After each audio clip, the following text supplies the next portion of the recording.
Peace, family, peace. We should be live right now. Divine timing. Somebody said it will start on divine timing.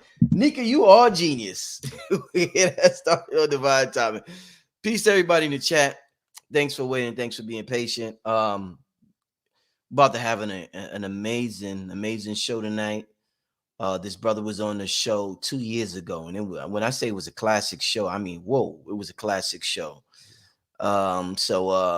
We're gonna get some ads real quick, and we will be right back. And I'm gonna introduce the brother, and we're gonna get started. I want all of y'all to get comfortable, hit the like button, share this video, let everybody know that history is being made tonight on a spiritual, metaphysical, occult level. And shout out to Kafunya. I see Kafunya in the chat. Shout out to Kafunya, amazing sister right there in the community, doing amazing work. Shout out to that sister right there. So with that being said, let me get to a few commercials and we'll be right back, family. All right. Hey everyone, Billy Carson here, aka Forbidden Knowledge. We have an amazing workshop coming up called the Blueprint for GodPower, hosted by Dr. B. Sirius and myself, Billy Carson. Now, this event is going to be January the 7th. We're going to kickstart the new year with a lot of power and a lot of energy. You're going to get all the spiritual gnosis and understanding you need to get through the year. Plus, I'm going to bring hot topics and teachings, things like how to create your own bank, how to set up a will, trust, and a testament for your family the proper way, what types of life insurance policies should you choose, and how you can utilize that to fund projects and businesses in the future, and how you can even access the money in those policies if you're still alive. I'm going to talk about a lot of financial literacy and how to link financial literacy with spiritual knowledge. This is something you don't want to forget. And I'm also going to dig deep into epigenetics and how you can begin to reprogram yourself live during the workshop and change and edit your own DNA. If you want to have an amazing 2023, you need to come on and tune into the live workshop streaming online globally, Blueprint for GodPower, January the 7th. Click the link and make sure you register ASAP. Space is limited. Peace.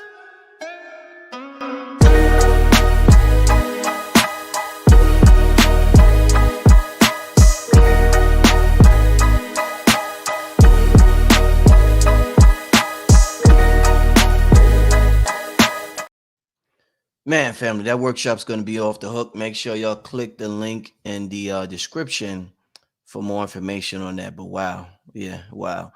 Without further ado, Sevan Bomar, my brother. You got an avatar within the avatar. You have an avatar on the screen with it, and you have an avatar right there, Sevan Bomar. Shout out, my brother. Welcome back after 2 years, man. It's good to have you back on here, brother. And you know what it is, Rich. Like, man, this is a long time coming. We waited for the day, though. And wow, we're in this. It is, here we are. We're like, it's over, 2022.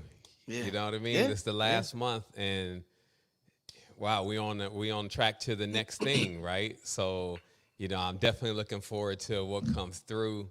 Respect and honors to the kings and queens that have, and the nobles that have showed up into the space, and are just here to, really, really dial in and really get something special together. So I'm excited about the collective energy that's coming. It was building in the beginning. It was getting me, like I said, it was getting me sick. I was like, the butterflies was in full metamorphosis, because your audience, the tribe here is just, it's so incredible. Lots of positivity. Like, I couldn't find a negative comment. I was like, I stopped reading comments just so I didn't get a negative comment. I was like, good, I'm good on this. But yeah, just, delighted to be in the space. I know many have been looking forward to when we get a chance to come into orbit with each other again. So, yes. Indeed. Also, shout out to the chat. Y'all very important to what's going on. This couldn't happen without y'all. So, you gotta applaud yourself for being in the building tonight, and remember your genes, your body's listening to everything you say to yourself. So it's okay to salute yourself. It's okay to talk to yourself positive, and that's what this is all about tonight. Also, shout out to Q Reeves in the building, brother. I haven't interviewed this brother in a while. Also, that's another brother that's out there on the scene doing what he do. Shout out to that brother. Sevan, they say there's so many different paths to the light. You are a path. I've interviewed so many great people. I appreciate what you bring to humanity.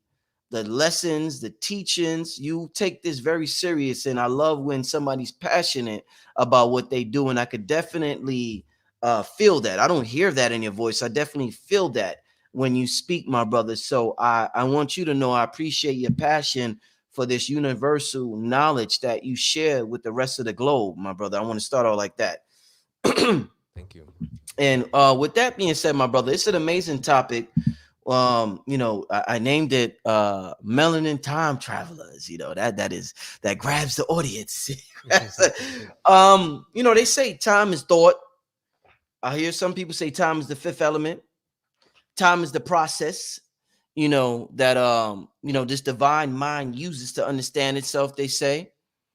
Um, I like to relate this information because I don't want people to think we're in here for entertainment or for mental masturbation. And sometimes I like to use things going on in society and relate it to ancient knowledge and tie it together so we could solve problems we're having in this current paradigm using ancient knowledge. So one of the things that's one of the biggest problems right now in this world right now, Seven, is mental illness.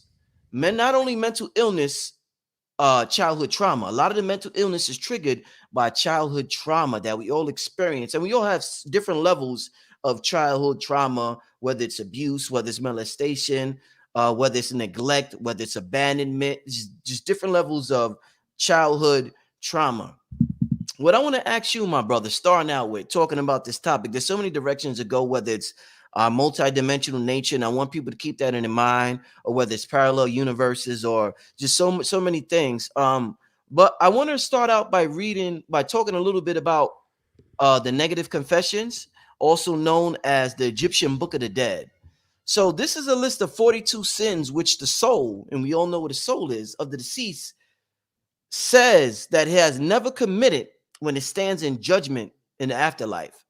The soul will recite these in the presence of the God who weighed their truth and decided one's fate. Now, from what I understand and what I have read, because this is a he's smiling, because this is a holographic reality, they say it's illusion, the Maya, different names for this being an illusion. The soul will get up there and say, let's say the soul got up there and said, I ain't do that. I ain't do that shit either. No, I ain't do that. I ain't do that. No, I ain't. I ain't still. I was never down there. So imagine playing the game Street Fighter and you're Ryu. Ryu's the character and you're fighting in Bison. You would say, I was never Ryu. That was just a character. I'm not Ryu. I never fought M. Bison. I didn't do anything Ryu did to M. Bison. So saying that to say, my brother, connected it with childhood trauma. Knowing our multidimensional nature, can we go back? Time travel. Time is thought. Can we travel back to our childhood? Look at our childhood. It say our father abuses, like MJ, Michael Jackson and his father. And we say to ourselves, I didn't get abused by my father because that was never me. Now, is that a form because you understand your multidimensional nature by saying, I'm not going to be affected with this as an adult because I was never abused because that was never me. I'm a projector lens or whatever you want to say it is. Would you consider that a form of liberation or will you consider that a form of denial once you understand your multidimensional nature? Because this is all we're trying to use this ancient knowledge to help us, my brother. Yeah. I mean, see that's exactly that. What you're talking about is exactly what I've been really centering into is just how we got to take it from the top. So let's take it from the top. Yes. So the first thing is that just the sheer nature of the kind of beings that we are, we can connect to so many different things. So the first thing that I would probably suggest to everybody here is that you bring yourself actually here to this particular build, right? So this is just for the audience to, take a moment and understand what you came here for is actually here. But if you're not here, there's absolutely no way for you to be able to receive it. And all of us are conduits in many ways. And when we understand the forms of communication that have been being used and how, you get not only transmissions, but you get upgrades and you actually do accomplish even the context of this build today, which is time travel. It's all centered around, some very, very what we'll make today basic principles. But it's not going to make sense if we don't do a few things. So the first thing is, again, like there'll be stuff that went on before this conversation. Like, as you know, when some power is about to come through, there'll be little quirks, like stuff's not turning on, stuff's not working, or, you completely blow the time frame or whatever.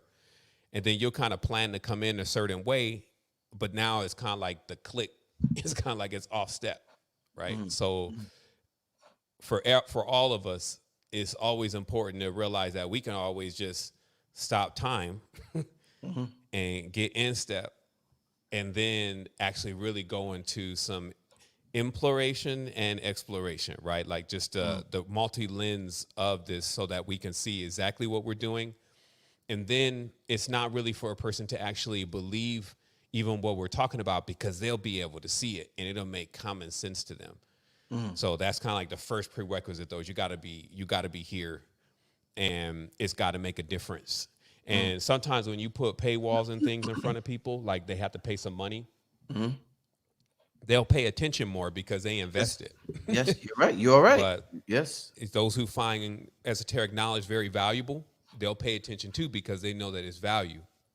Everything else in between, like you talk about people getting entertained, they need to be reminded that, hey, it's still, this is about you, and this is about the high levels of what you've been asking about, even if sometimes you're just doing it subconsciously now, because you could be so many layers into the netherworld.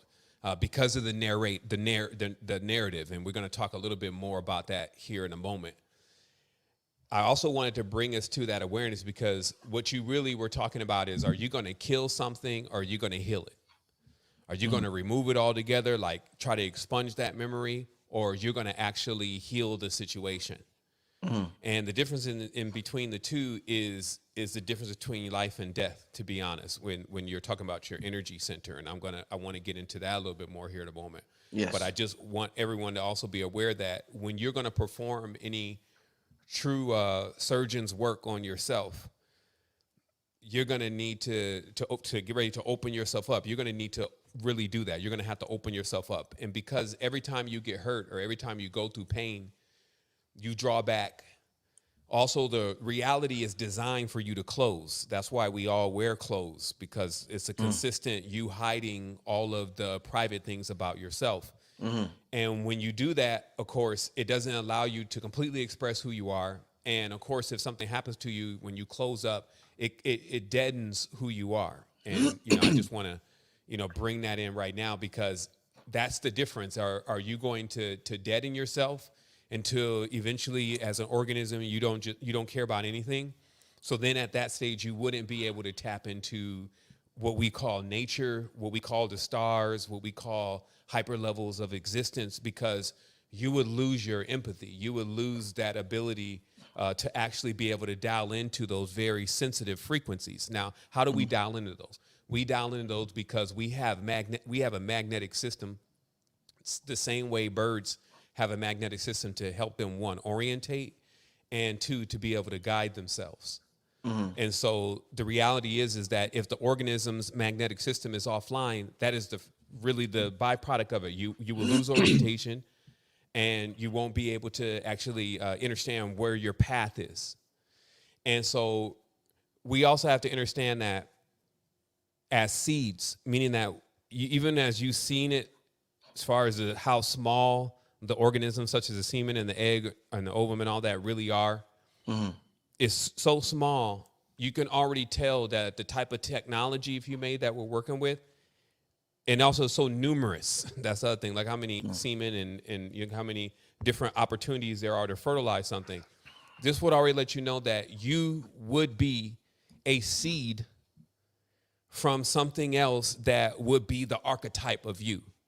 And just like you will drop seeds over the place, all over the place, plants drop seeds all over the place, men even be dropping seeds all over the place in the napkin and all this, just like your seeds could be all over the place, something can actually take your seed and take it to another galaxy and plant it somewhere else. And then it'll grow up, and what it'll be is like a mini version of the original tree. So humans have to realize that happened. That's what happened to us. Like when they're showing these entities with these bags, and the grain as they call it. Those seeds are like the seeds of our ancestors to birth entire nations, because those seeds are us and the DNA, right? Mm-hmm. So what we're talking about is we're talking about, first, like I said, if we go in the top down approach, which I like because it's kind of like a bird's eye view, and it helps when you're getting into very deep conversation, because once we go deep, we have to still refer to the heights so that we stay rejuvenated as we're going through the process, right? Like to be able to see the sun, it gives happiness, it gives hope, it gives desires, it gives many different things to the world, right? So it's like you having both of those components in these journeys is key. So the first thing I wanted to bring up, just from the top of this thing, is what a super civilization is. Because, many are considering with the world, like what is happening and where are we going with this and what's going to happen. And then there's all these narratives being written. And I wanted to just make sure everybody understands that, because a lot of this is about energy and resources. We have to look at that, the scale, and I'm just going to put it here really quick on the screen, that the scale of actually what you would classify as a civilization, the scale of a civilization, we could say is like a type 1, a type 2, or type 3 civilization. But what it's all based on is based on the ability to harness energy. So look at this. It says a type 1 civilization is able to access all the energy available on its planet and store it for consumption. A type 2 civilization can directly consume the energy of a star. Finally, a type 3 civilization is able to capture all the energy emitted by the galaxy. And what I'm here to prove proficiently is that we already are coming from at least a type 2 civilization, because we realize how to harness energy from a star. And this art of harnessing stars is what you would call genetics, okay? Because the gen in genetics is about stars, and it's about spirits, and it's about specifically spirits that have a specific kind of energy. So what our ancestors were engaged in doing is they were engaged in building organisms and experiences. And now we're inside of this super hacked experience, because the holiest of holies has been breached, which is your consciousness. Because, and the reason why it's been breached is because, like, your dream in many ways can start serving you up things that you don't really want to see. And sometimes your dreams will intentionally somehow get hacked in a certain way, and you have this experience that you don't want to have. And then when you get up, you be like, man, I'm glad that wasn't that. I'm glad that was a dream. Yes. And the truth is that when you're going through that experience, like, you're going through a lot of trauma. Like, some people can wake up and their pillows will be hot with tears. It'll be so much sadness in what they experience within this dream. So if we rewind again to, let's say, even the origins of things, we have to realize that we're beings that we didn't use languages initially. The only purpose of a language is really to be able to say a shape. And the only use for doing that, which is called evocation, is to create something in physical realities. What we're calling physical realities. However, there is original faculty that we still have right now, which is why you dream, which was the original way that we communicated, which was through image. Right? So we would send whatever it is that we wanted to communicate to each other through imagery and through feeling and senses, not through language. And so when you can think of when language gets introduced, it's more of like the dark day of the mind. Because now a mind that used to be able to, when you close your eyes, that you could see things just as clear as you see things with them open, but you would see whatever you thought about. That faculty now being where when you close your eyes, you see mostly only darkness, and you cannot create images until you, one, give up give up basically consciousness of the body. That means go to sleep. And then, so basically reach a certain relaxed state to where you detach from the body, and then this olfactory, this system actually starts working automatically. But when it starts working, it is out of control. Like, because which, of course, in control would be technically a lucid dreamer, somebody who can control the dream, right? And so now that, we're, like looking at it from that level, and we're saying, okay, so can we move back into the past and remove ourselves from an action or an event?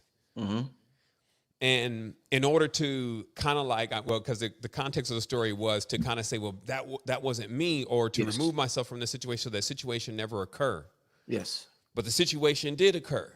So what happens is that when we start messing around with time, which would be to wrestle around in our mind, like I'm going to erase that.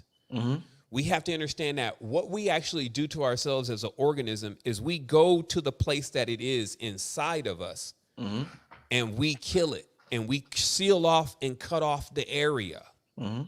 Okay? Now, the important part of seeing it that way is that what happens if you seal off and cut off all of your senses, all like your heart, your brain, because all these different things that you don't like are lodged into these different parts of your real organism. In order for you not to feel it anymore, you have to go and actually, you have to, so you see what I'm saying?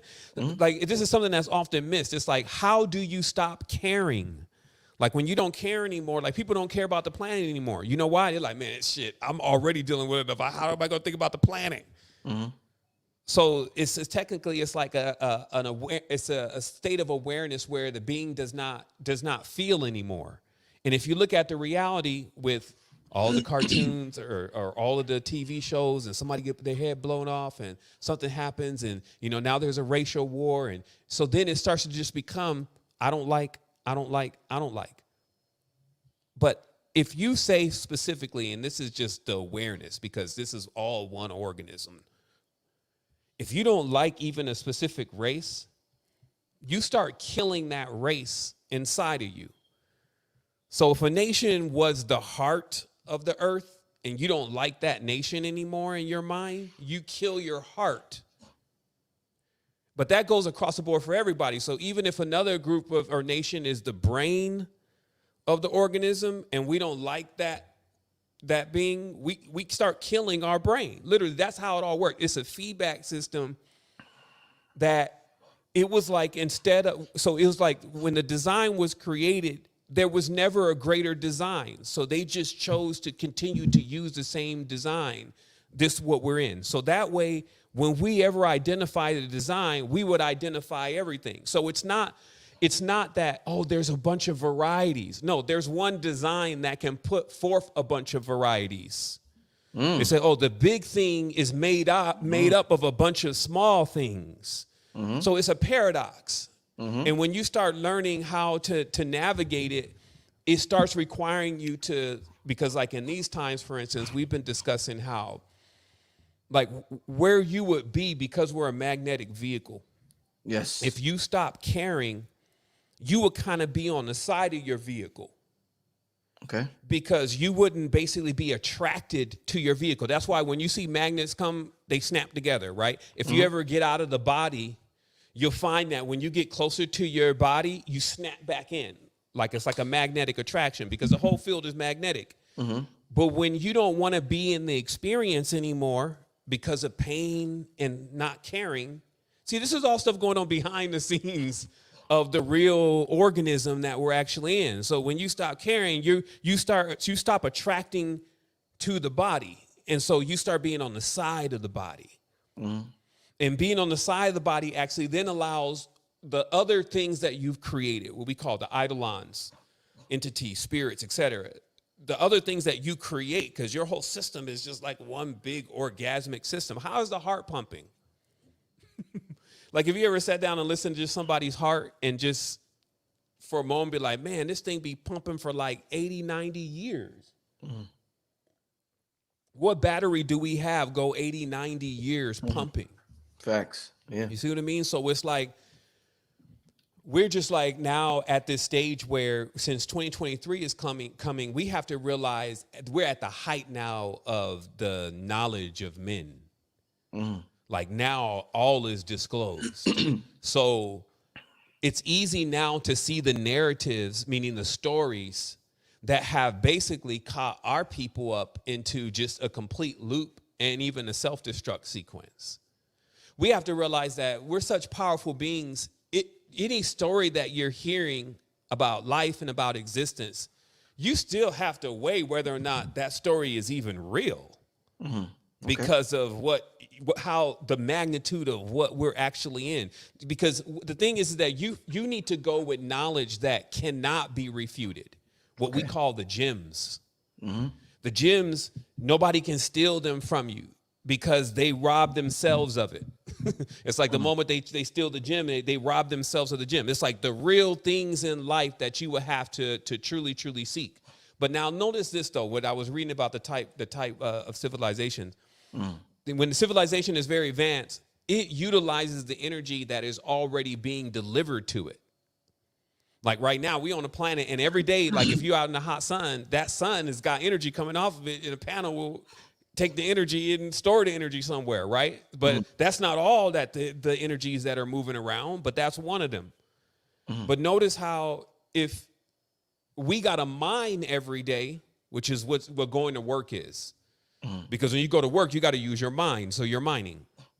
That's all the mining the gold stuff, right? Like it's like now that you're going to mine, it means that you're on a whole backwards ass technology now because you don't need to mine. Like what do we mine for? We mine for resources, and resources are energy. Yes. Right? But if energy is already coming, all we would need to do is just put ourselves in the position to receive. We wouldn't have to be miners. This is why magic doesn't work very well in these new systems that they've created with all these different entities and all this kind of stuff. Most of that shit don't even work. This is why most of the people that use it, they still be living at their grandma's house. You don't actually see the proof of the wisdom of the type of people that it's supposed to produce. And this is something where we would have to just look at personally as ourselves and be like, okay, check, it doesn't work. What's next? And you just got to be in your paint by yourself. It doesn't matter if everybody else agrees that it doesn't work. Like religious systems don't work. They're broken for real. They're about religion. So anytime they start talking about Jesus or any of that stuff, get away from it. It's not even something you should play with, the entities that play around with that, right? But yet, you know, even right now, it's like they're cooking off a half-baked, I talked about it's like a half-baked Antichrist. We get like a B-rated movie Antichrist. This is how watered down the reality is. Even the prophecies are coming out like watered down, like, damn, I thought the Dajjal was going to have like one eye, and like with the other color eye, they was going to come from the east. They was going to be flowing with robes. The sky was going to get dark. You know what I mean? They had like this, and it'd be just Kanye West and Alex Jones sitting up there dooming everybody and dooming the system and dooming themselves because they bought into a narrative. And then you got to think, okay, so will those beings rapidly be making it to a type 1, type 2, type 3 civilization? Because that's when you got to look back in yourself and say, what kind of civilization is this? Like all of these beings that I got that live inside of me, how is the real communication going on between the king and his land, right? Which is the body. And if people miss that, for instance, like the whole thing is so super connected. The ley lines that run down the earth, which are the same ley lines people go down when they die. Like, do you know when you die, you go down a highway right away? It's called, and they're straight lines. That's what they call the old straight track. And cemeteries generally are always where the big like the LAX or the ATL of where the whole transfer is about to go, because this thing is definitely not finna waste anything what we're in. People be thinking they're gonna die. Do you think you could get out of it that easy? See, we created death because we were afraid of life. We needed something to kind of stop life and start life over again, because we would get headlong into infinity crazy stuff that we needed to be like, okay, we need to stop and start again. You sometimes that happens in your life where you like, man, look, let me start over again in life. So that's called death, but it's not real. Mm-hmm. And what this is about now is like, so you got an ancient system, right? So now when I say type 3 civilizations, all you had to do was read in the book that I said, the Alien Rooms and Alien Experience for the Tsars, which were the Sudanese women, were calling upon Zarin or Jinn from the stars and impregnating women with the entities, okay, which is the core of most of the magic you're looking at today. And a bad replica, by the way, because they don't know the rituals. They don't know the entities. Most of the entities are unclean. There's a whole different language to talk to these other beings. And the oracles and the czars, they were the mermaids, etc. They were the ones that spoke that language. So when they cut off their mother, like what you see Orion is sitting there, he's hitting his mother Taurus. When they cut off their mother, they really could not actually continue to interface with all these high levels of knowledge and wisdom, because it takes a certain level of ground and power, but it doesn't mean that you won't be able to impress everybody on a type 1 civilization or like a third world. Mm. They always talk about third world country, right? What about a third world where you come there and the cats are still fighting each other? They didn't have any reached singularity yet. What is singularity? It has nothing to do with some computer systems. Those are the replica byproducts, Borg. Real singularity is when the organism, which is made up of positive and negative currents, is magnetic field, which we call a torus.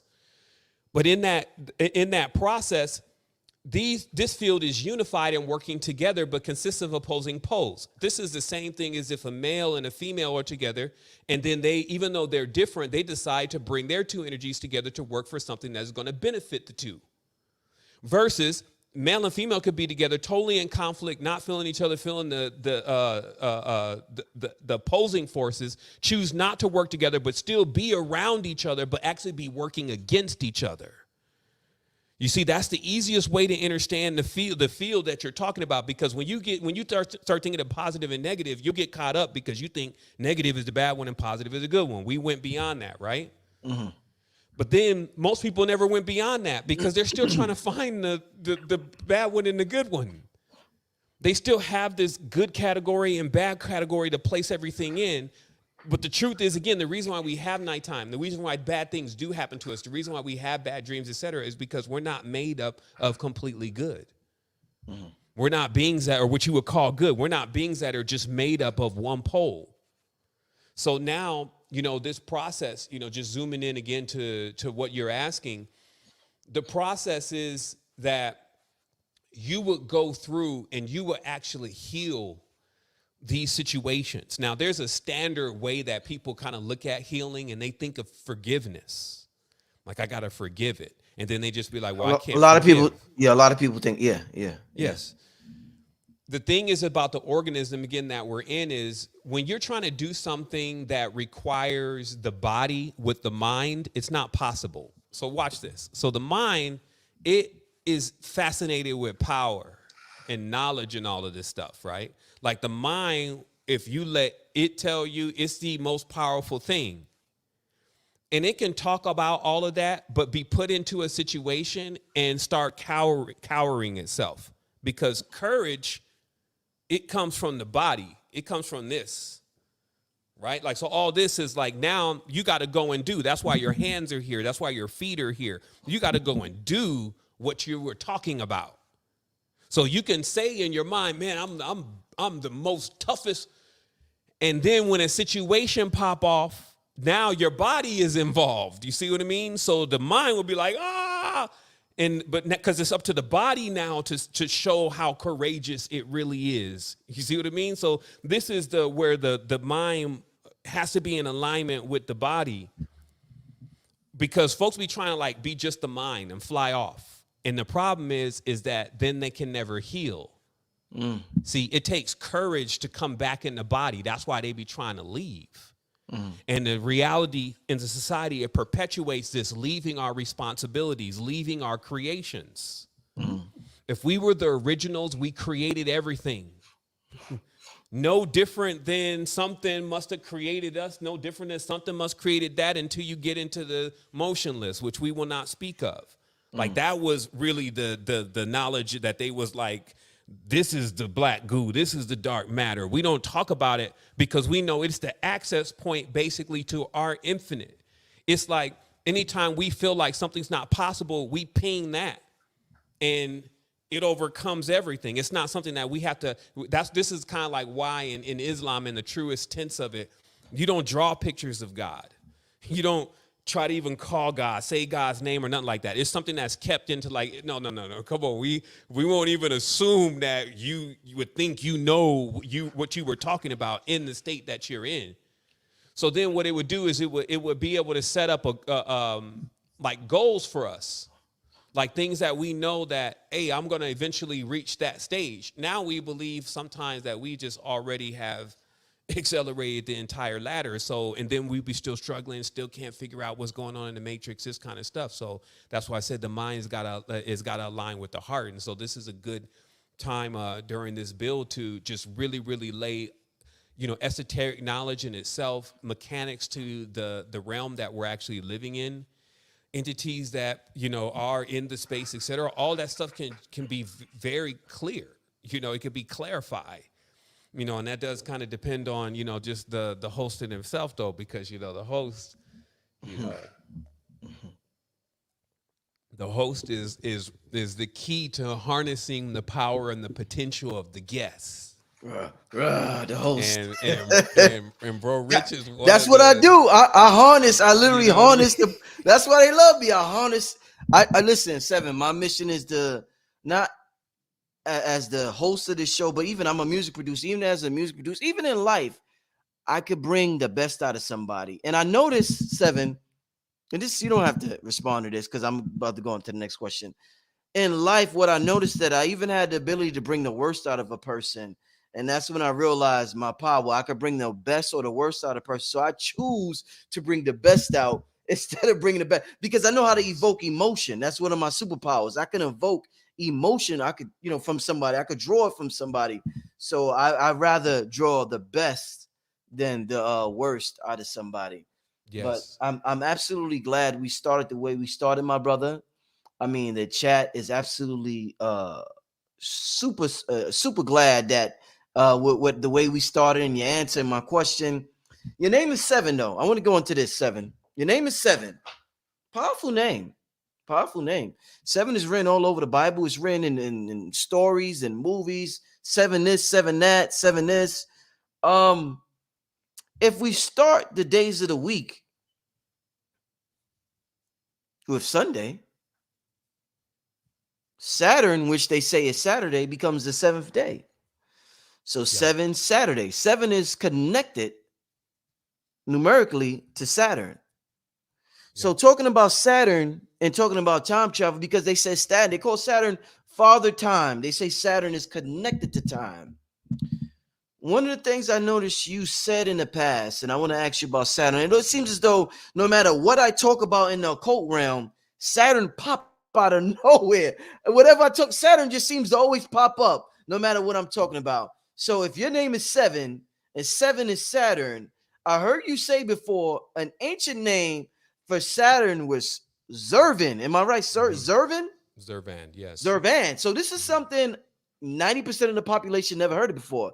And when you said that, Sevan, it made me do a little research, and I was researching on the internet, and it said that a Phoenician historian by the name of Sancoathon or something like that, who he's believed to lived before the Trojan War, recorded that the ancestors of the Phoenician was Cronus, which is Saturn, and they called Saturn Israel. Mm-hmm. That's some deep shit. Wow. So an ancient name for Saturn is Israel. I need you first. Are you moving around? That's body language. Seven is like. Well, no, I'm readjusted. Like I was sitting on that that's one. Body language. Yeah.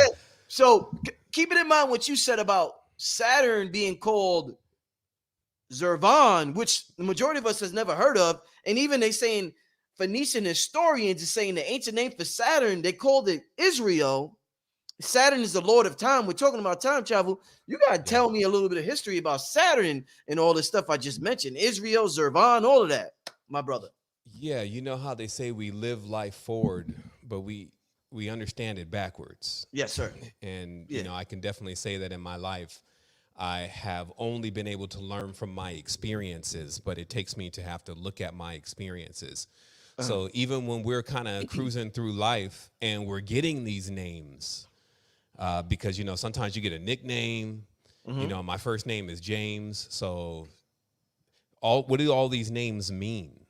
Right? Like if James itself, it basically means son of Yah, right? So what we've learned in the same, or not if not identical, but very similar system to what was his name, Lord.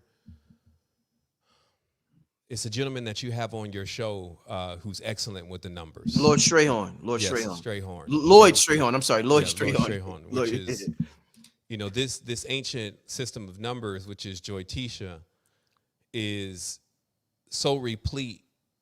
It gives to me the best definition of what numbers can do and how to really dissect the code today. So when I started looking at just the notion that, especially a first name, like the destiny number, the first name, the first letter, the first vowel, that you were able to basically get a superficial snapshot of what the person is like. Okay. And this is, of course, until they graduate the game. Because in itself, the game is a series of numbers from 1 to 9. So actually 7 is a secondary system. Like 9 is the real system. 7 is the absence of the two other colors, which is black and white. Okay. Right? So this is when you start understanding that numbers are actually entire archetypes within themselves, which host ideals that will always be present in the realm. They are like in themselves things that can be pinged because they signify the processes of the creation of life within this realm, right? And so it redundifies all the way down to the finest of forms. So what I assume happens is because, again, like you would say your mother gave you the name because your mother, as we've seen in the legalese and what goes on with, how they even form a new entity and all of that with the legal system is that the mother is the informant. She's the one that's filling out the form. And so in that way, it's kind of like, well, the mother is going to be giving the name to the child. And then with everything in the matrix, you always have this quote unquote positive side of it and negative side of it. And then the necessity of balancing that.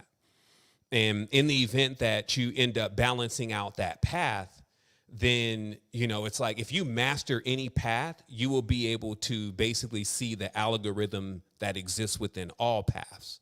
So I believe that this life, it is highly possible that I arrived in this path of severity, as it's called, because I definitely have went through a lot, and I can definitely see how I've had to really, really just be in my own lane, not like so easy to bend and break. I've had to be basically very, very rigid even in my own personal ideals of what I think is possible here in this planet and the potential of what could happen. I can for sure say that I've wrestled, like many have, against the negative side of a lot of that power. And we talked about before how, first of all, you survive in the test of time. So what I believe is that you should just always keep it on the level. What you see is what you get. And because when I came into this, I didn't come into this like without having my whole slate wiped clean already. So it wasn't like anything that I was expecting from the conscious community or expecting from anything for that matter. I actually was looking for that next level up onto another situation because I already seen it. I had already touched it. I've already been into something that is of such a high level of energetics. And it's just simply because, like, on this side, it seems like energy is scarce. But the truth is that there's more energy than you can even handle. So what it really becomes about is how you handle your energy. And so on this path, there's a lot of energy moving through. And I felt like because I was like one smarter in that way, like I knew, don't let the energy take you out.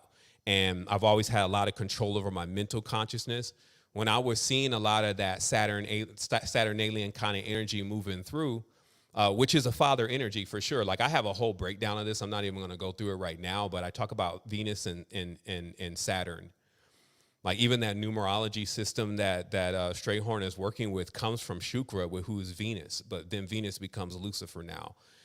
Satan becomes the devil. And so all these things are re-engineered in many ways. And that's what I find about the narrative is that whatever it can be to make it negative for you, or what I would say is distorted for you, is kind of how the reality cooks it up. So they will focus on this quote unquote negative side of Saturn or negative side of Mercury or negative side of Jupiter and bring that and just kind of miss that the whole system is that these are the organs in the body that we're talking about.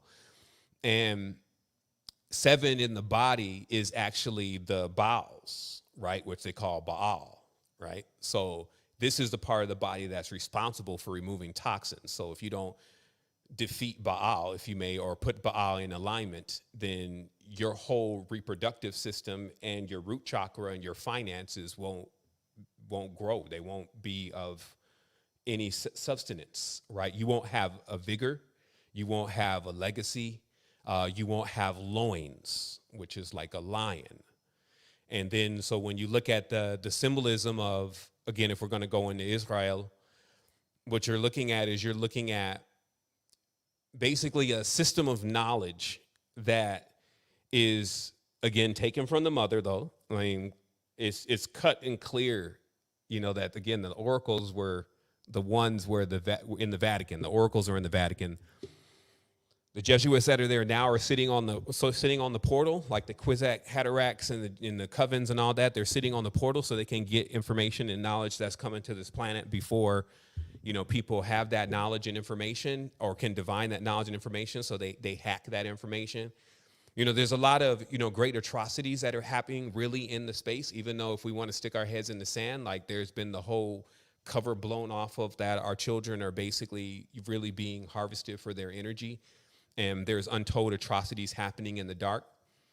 And as I said before, because the narrative, which is, you know, even some of this ancient alien narrative and this kind of stuff is almost like it's like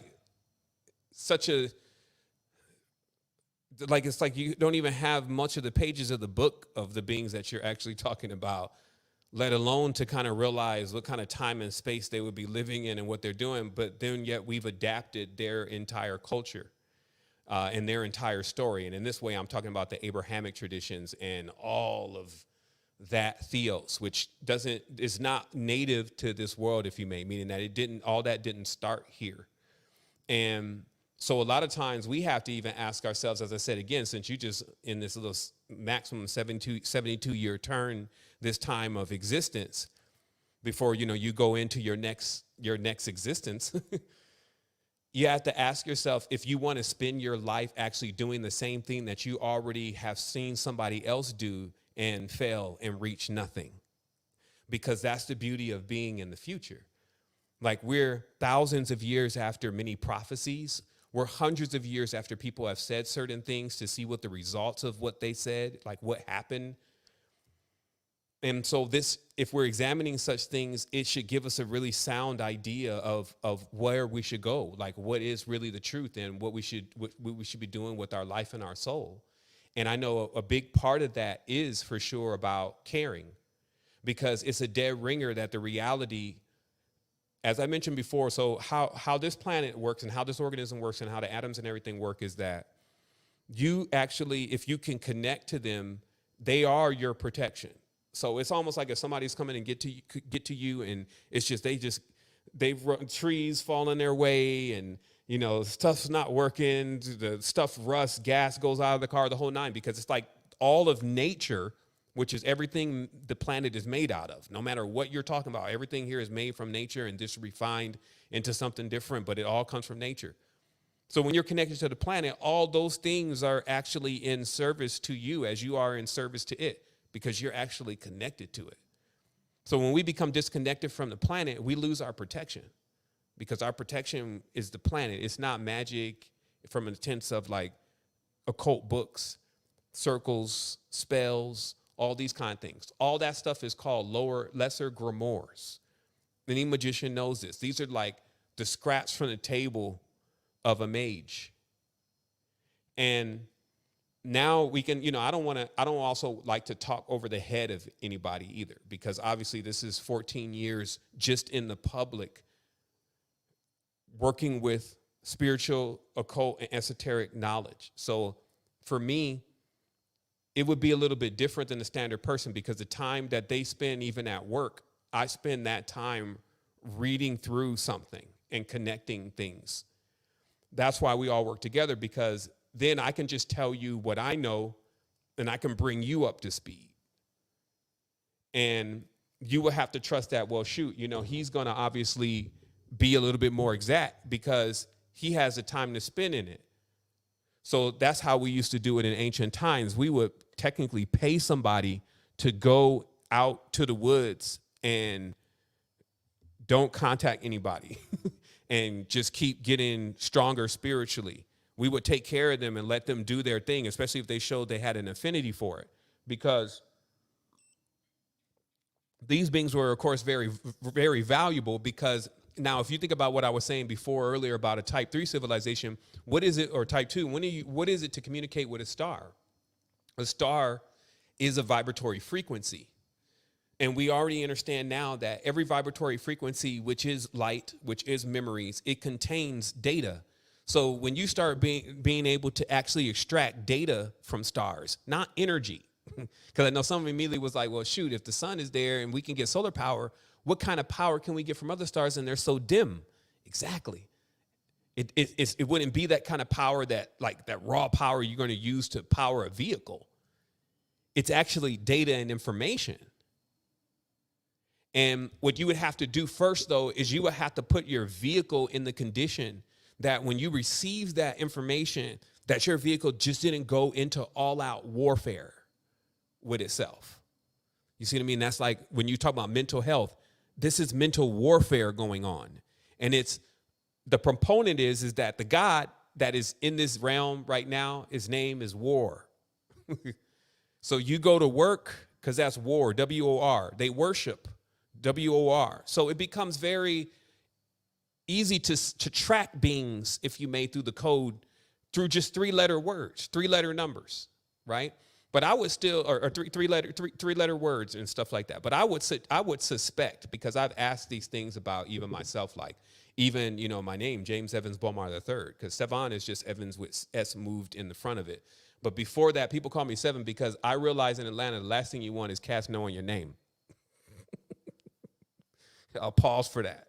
The last thing in Atlanta you want is cats know your name. So I was just like, look, just call me a number. So that way, right away, that ain't my name. Right. So then later on, I realized in my middle name that if the S was in front, that it was Sevan. And so I rolled with that, because at the end of the day, something will happen in the consciousness, and it will sometimes tell you that's, as Strayhorn probably have mentioned, that your middle name is what you can be. So they say that your first name is what you are, the middle name is what you can be, like you could float to it, and then your last name is what you were. Damn, right? my middle name is Michael, folks, man. In other cultures, they got like 4 or 5 last names, but that's what it represents, right? Because it represents the lineage of the last name, right? But now you're carrying all of that, or you lost it. And so this is also the thing about where we're at right now with all of this, is that our relics have basically been hijacked. Our technologies have been stolen.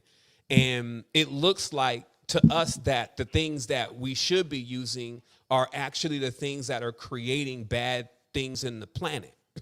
That's pretty much what the narrative is right now, like pyramids and what all this means. As a simple concept, what a pyramid means is when you take all your energies and focus it into a point. And you need to learn how to do that anyway. It's called focus. So if you brought that into a external world and then created a chart for men to rule over each other and then said, that's what the pyramid is. And then everybody ran off and believed that, because that was like the top-down system that you would kind of visualize when there's like a hierarchical structure with the military. You see how it's like there could be a conflict of the definition of the maximum of the symbol? Right. Right. And then, so this would then require you, because everybody is going to have an issue in the matrix with what you're doing as you're pushing through the matrix. So there's going to be people that it's kind of like that whole thing where they're trying to find something wrong with you. And people, to me, I'll be laughing at them because they don't understand I spend all day doing that, trying to find something wrong with me. So I'm like, yeah, help me, because I want to make sure that if there's anything out of alignment, that we got that thing in alignment, because that's how I know I stay in tune and I can keep receiving. So that's why when the transmission come in, because I'm going through my process through of healing, right? But I've learned to stop killing. I've learned how powerful that I can be when I really don't like something or someone or even whole nations. Because how powerful are you really? And that's why most people don't have any power, because if they get some power, they would just destroy us all. Yeah. Because we didn't bring them sandwiches or something, something petty.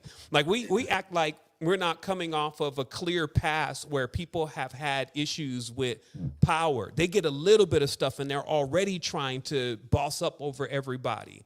This is not the guy that you give control of the entire tribe to, right? So we have a situation because, see, in many ways, the beings that are lording over the reality, which are like dogs, they're like in themselves like what they call the master race. And a master race is more like how a dog will kind of corral sheep and corral goats. So it's not like it's smarter than the sheep or the goat. It just has a different demeanor and a way to corral and control. So you can see how genetically what's happening is that when you do get deep into the netherworld, because you were beginning this build today with reading off what is incorporated in the Isles of Osiris, which is basically where your heart is about to be raided and that your organs are going to come and testify against you. So these organs, which are the seven, right? They in themselves, they call themselves the archons. Okay, because they're the organs, right? And these systems themselves are in agreement. They agreed on Mount Harmon, which is where we get the word harmony from. And they agreed to do this thing. And what that means is that just how your heart and your lungs and your spleen and your kidney, and they all do different things, they all play a different tone or a different vibration, but they all work together to accomplish the great work, which is actually bringing you back to life from the Isles of the Dead, from the netherworld. Now, the netherworld was already known from deep times before the sun got here. That's why it says that the sun or the spirit itself was hovering over the waters of the deep. So the waters were already there. And in those waters, there was degrees in the netherworld. So these beings, what you would say is semi-aquatic, you would say them amphibian, you would say them even reptilian, also very vast, because generally when you're in a very large space and gravity is not interacting on you, you get big. Just like when you put certain fish in a bigger fish tank, they just keep getting bigger and bigger and bigger, so they get as big as a fish tank. Nobody has traversed the ocean, because it's a galactic thing, like what you would call like a galactic law. Right. The cutoff is at the shore. And then when you get on the ocean, you're supposed to be a sovereign, because if you're on the water and you don't know how to produce what it is that you need, then you'll die out there.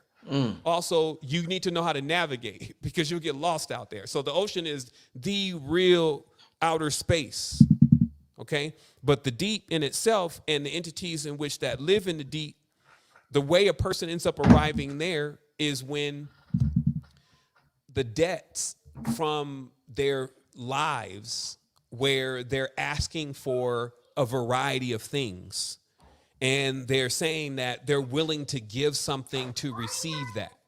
So this is basically even the root itself of what we call magic, which is asking entities for things.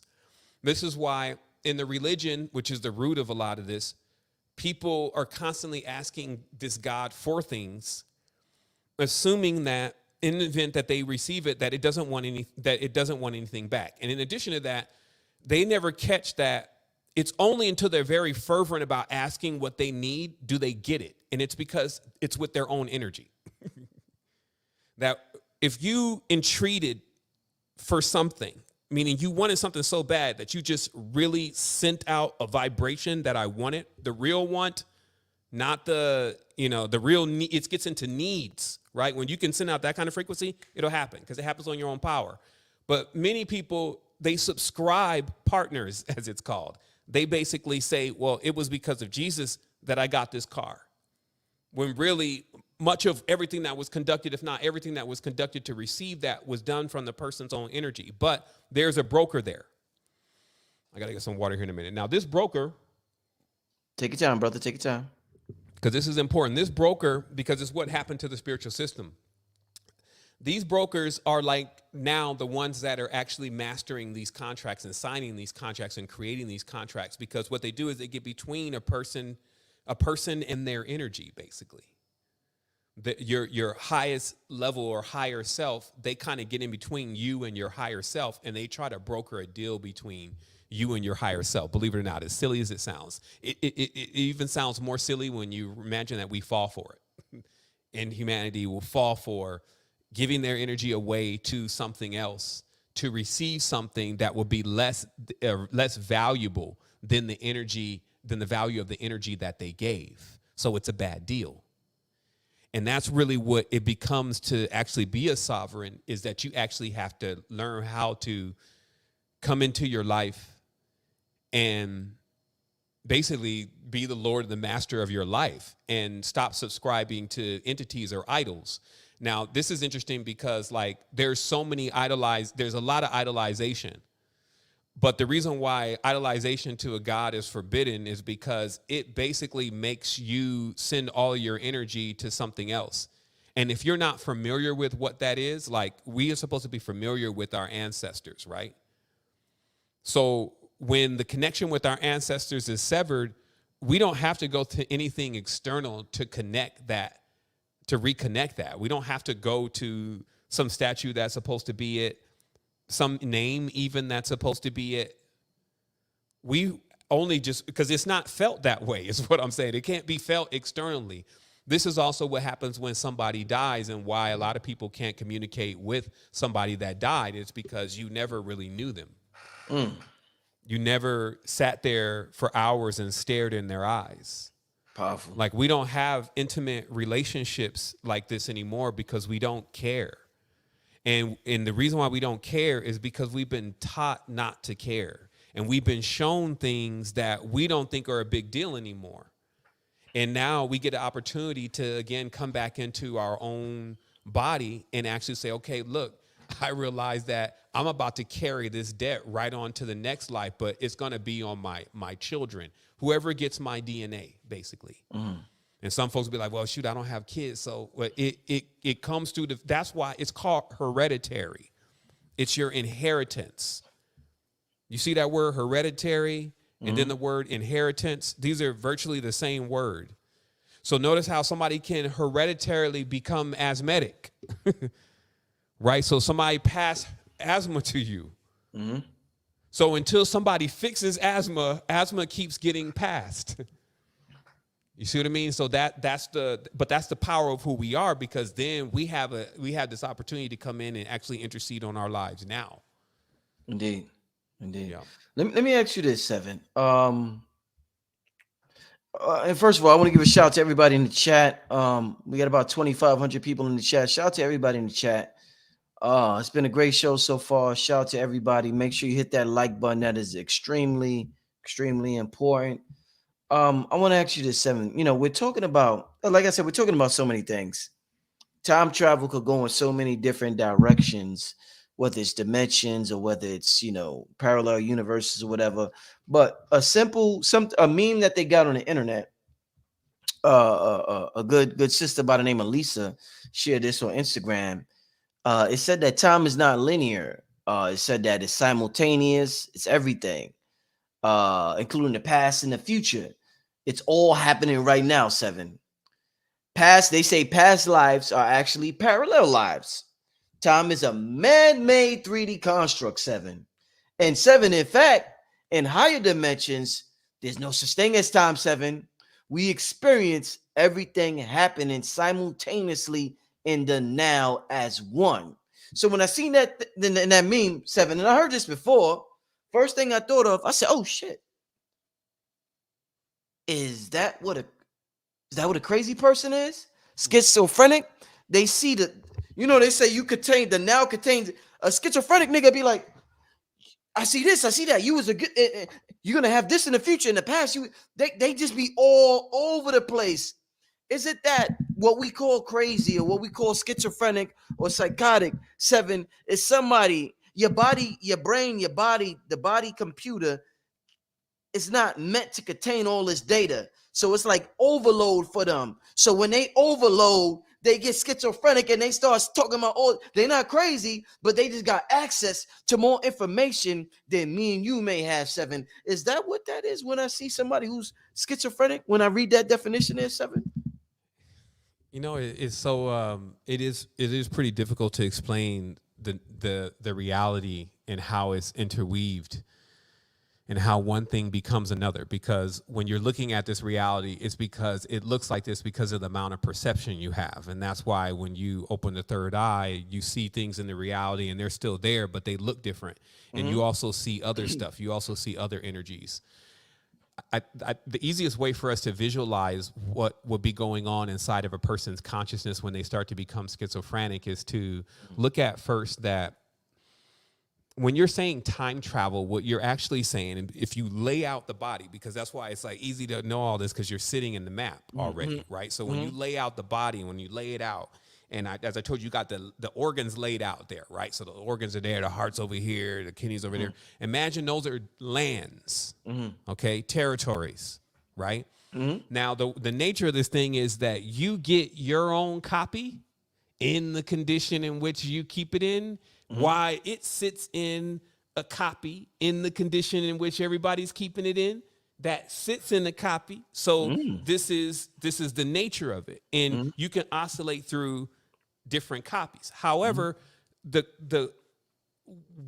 how would you be moving through that? That's how you can make it really easy, because this stuff, if it's real, it's got to be factual in many ways. It's not hocus pocus poof, I just believe in it. There's a way to say what it is. The nadis, because that's what it is to be a human being in this creation, because you get a chance to be in one. So when you're trying to figure out what's going on, you look no further than yourself. So your whole system has what's called nadis. And these nadis have all of these connections. Let's look at this. Here's just a diagram of just some of these occult anatomies, where it shows like you have worlds inside of you, but just like this diagram is showing, these different parts of these worlds, they have tubes to them, which are like what time travel really is you move through tubes. The same thing of when you came to the planet, you were moving through a tube. And so all this is tube work. So when you think of the ley lines, as I mentioned earlier, the ley lines are also tubes that go into different spaces in time inside of the orgasmic organism, or what you're calling the body, but what we would say is then the galactic body.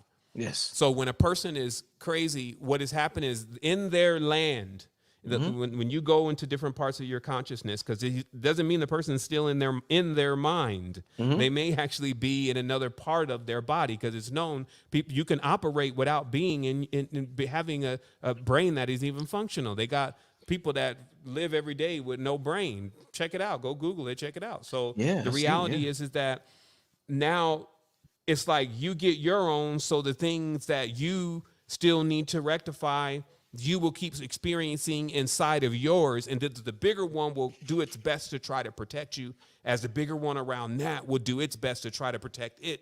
You see what I mean? So this is also the nature of the system. This is why when this design was in play, there was no other designs, because this one was like, every single scenario, everything that you could think of, it already had that basically under control, ready to, ready to. And then also when you talk about rules are not something somebody writes down on tablets and comes down from a mountain with.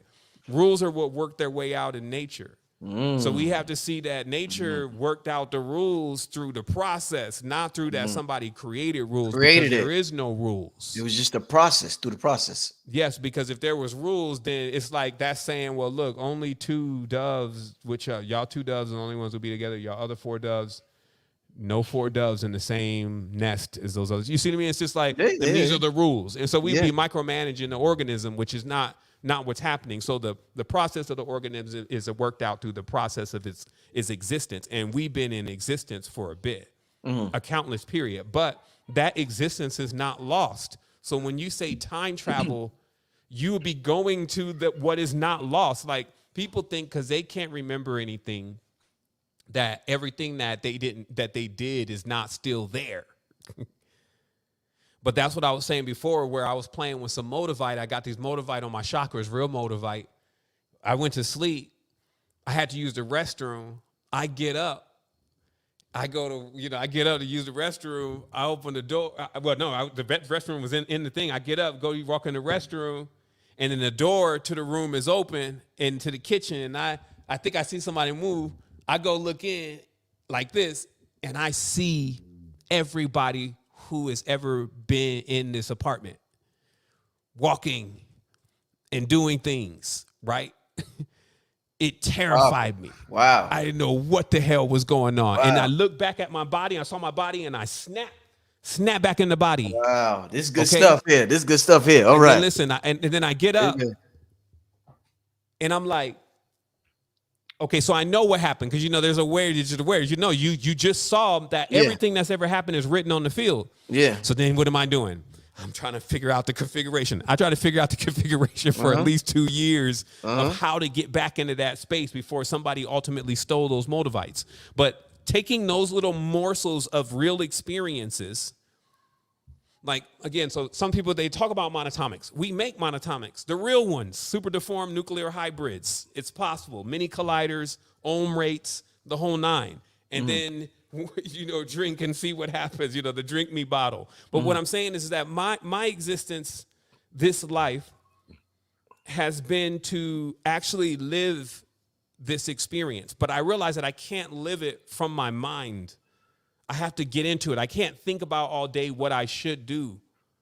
And also, if I have a lot of limitations, then I'm creating a lot of friction for myself. And I'm not just saying you go and do, crazy and wild stuff. Hopefully you're wise and have good judgment. But what I'm saying is, when you set up barriers and blocks that are just based on I'm gonna just keep it clear. Right now, folks are really, really getting distracted with these narratives. The racial narrative is insane, because no matter what way you look at it, it still means that you're personally responsible for everything that's happening.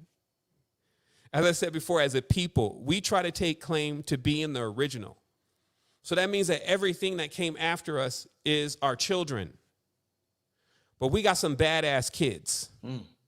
And the thing about it is that you also see that there's a consistent energy of, when a kid is very bad, it gets abandoned. It doesn't become a better kid. It keeps going in that direction. And as you said, like, the abuse and things it becomes a part of the abuse. So you can imagine also that Earth in itself has a lot of that energy, what I call it resident evil, okay? And what I mean by this is that it only takes you, if you know what ritual really is, it only takes you to allow your mind to slip into a certain level of distortion for you to immediately then pick up on the whole data set of distortion. And this is what would be things in a person's mind that are telling them counterproductive things to their growth and to their energetic field. So, like, for instance, watch this. Not to put you on the spot, but alkaline and acid, right? They talk about how alkaline and acid is the biggest component to healing your body, right? To go alkaline, right? And this alkaline and acid thing is governed by pH, right? Your pH. What does pH stand for? Don't know. Is it per hydrogen? No, right? That's good. That's good right there. Yeah.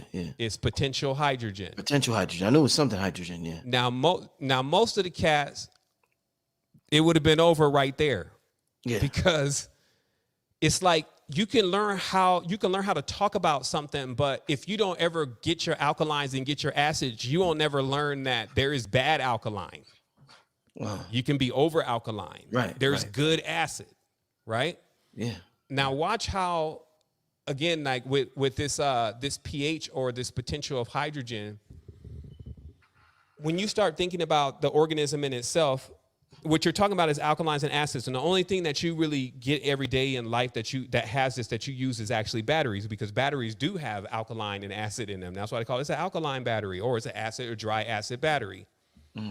So when we discovered that your pH balance shifts when you get angry, the moment you get angry, your liquids in your body, which are magnetic, change into, and let's say in this case, for lack of terms, acidic negative, right? But just just right away. So your whole field change. It's like fish. You know, you see these fish that move there and they move there. So your whole field does that. The moment that you get upset or angry or somebody throw you off or you see something you don't like, so the whole field does that, right?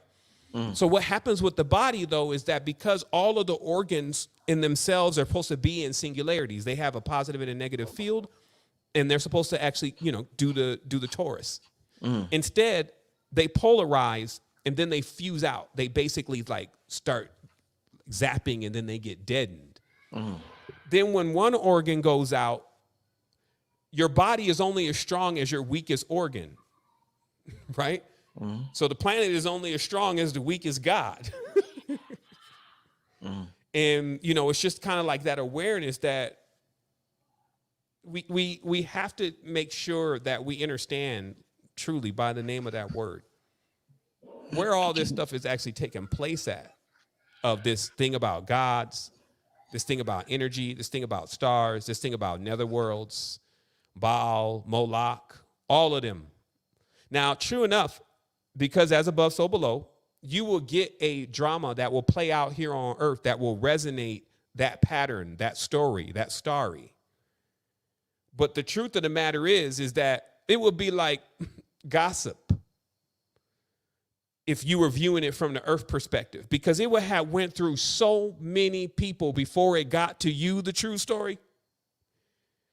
You would have to ask yourself, is that really even a story? So that's what I was saying before about, changing the narrative, and about, really looking at some of this stuff that's actually come forward and whether it's really serving us, come back into the body in itself to continue the great work, if you may, reboot the vehicle, because the vehicle is actually going to be in the condition that it's going to be in on the next run. So if you don't balance out, that's why these people got fascinated with the sun, right?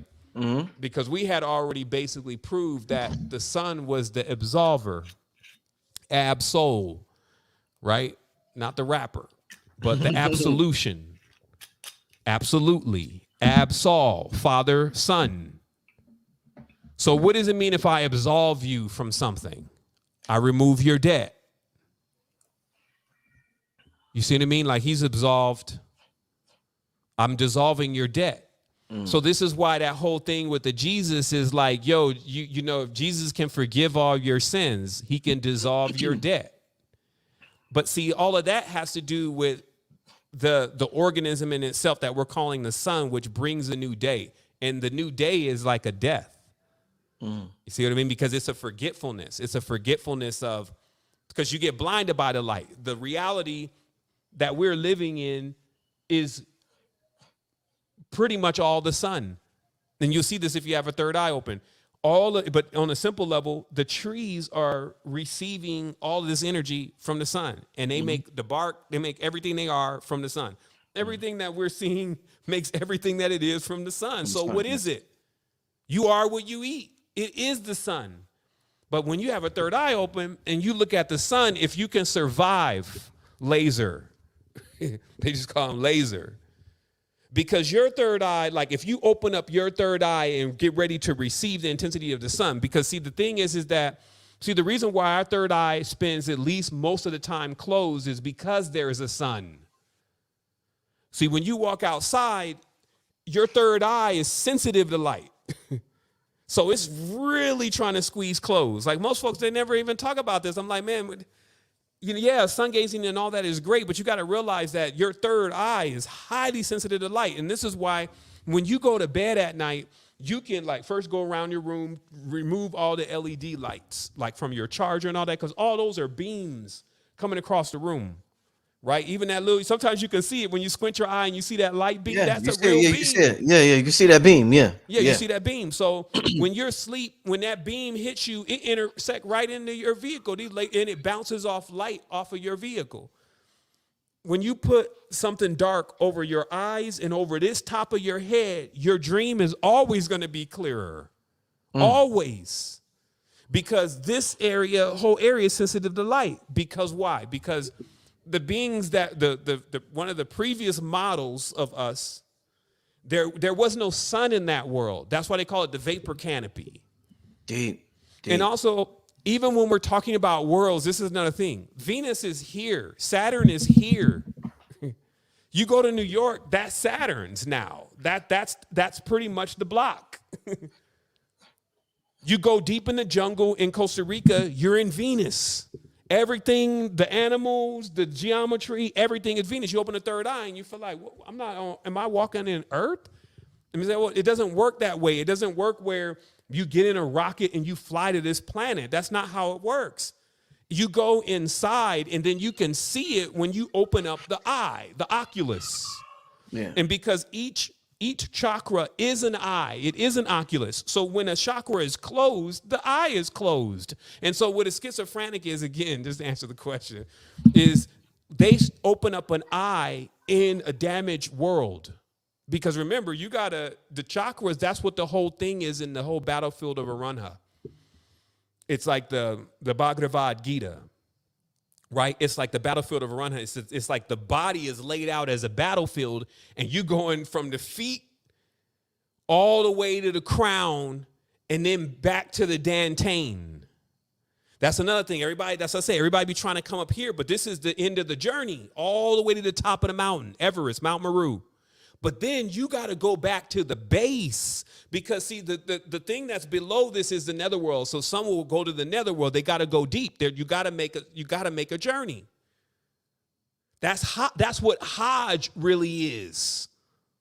You got to make a pilgrimage. You got to make a journey. And where are you going? You're going to the realm of the dead.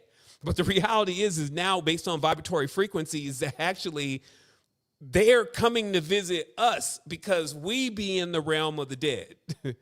Because the vibratory frequency of death is a vibratory frequency is what I'm saying. And that's why when they talk about the Amagi, when they talk about like when you're raising your hands, like when you're receiving a lot of energy, you look like it. You feel like it. And so in the realms of the energetics, everything is on high. Like everything is like, it's a full magnitude, right? And so, that those are signs and indicators. And if we feel like that we're slowing down, it means that your tubes are clogged. And when your tubes start getting clogged, it disables your time travel. Now, how it's supposed to work also is that while you're here on the planet, what will happen is you'll also be nourished, and you'll be nourished in many ways by being here.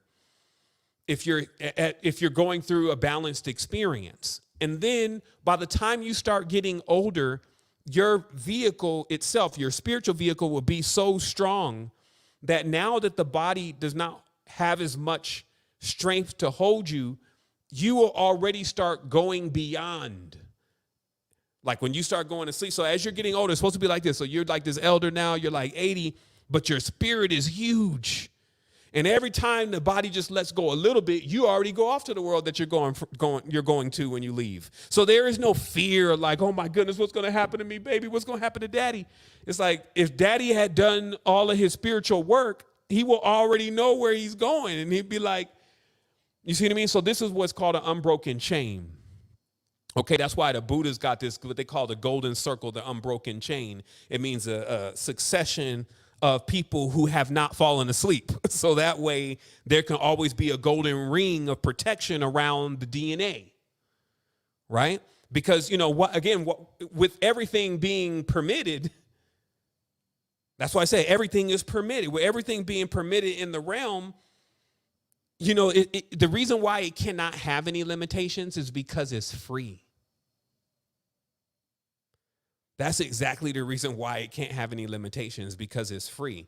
And then the realms that adapt to the limitations, they become confined. And that's why it's known that the netherworld, they're more confined realms, that it's like you lose spatial.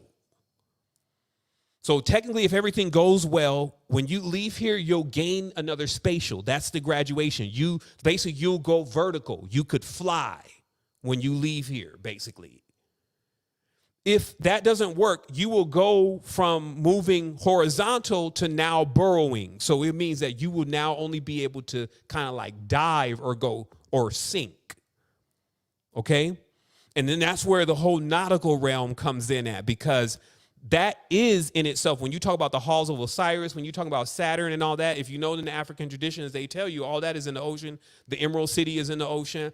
All the technology that comes to the world is first developed in the ocean. The ocean has already got a covenant with the land. It stops at the shore. There's regions that is off limits to human beings. So all of the whole lore itself is there, existing between. And so you might want to say, so what is the rift between these beings in the ocean and the beings that are on Earth? And the rift is the marriage. And that's where this covenant was before the disruption between the son and the mother. The covenant was that the land, basically that the land and the ocean would work together as a singularity, if you may. Now it's the masculine, the negative masculine energy working against the mother, and then it's also the negative feminine energy working against the mother, if you may. You see what I mean? So it's the dynamics have changed, but it increases the experience in a certain way. So I would like to take a moment, because I can see that I need to bring it back cohesive. I have to use the restroom because I've been drinking water. This is a great thing to do. So maybe we could come forward, we can answer some questions or something, and and see where this takes us, because the train has left the station, but my notes are definitely exhausted. So Yeah, you want to go use the bathroom real quick? Yeah, just real quick, because now it's distracting me, because I'm like, man, go ahead, brother. I'll talk until you. We gonna do what we do. Gotta use the bathroom. At 7, use the bathroom. I want to thank everybody for tuning in. Wow, what an amazing show up to this point, family.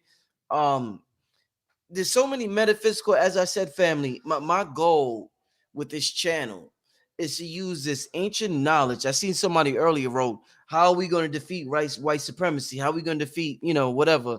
And we're literally telling you the answers, but you have to see with a certain eye. You can't see with these two eyes. You gotta tune in with your third eye.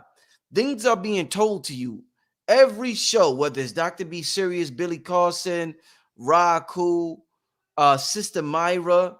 There's so many spiritual techniques being told by people. Like I said in the beginning of the show, there's many paths to the light.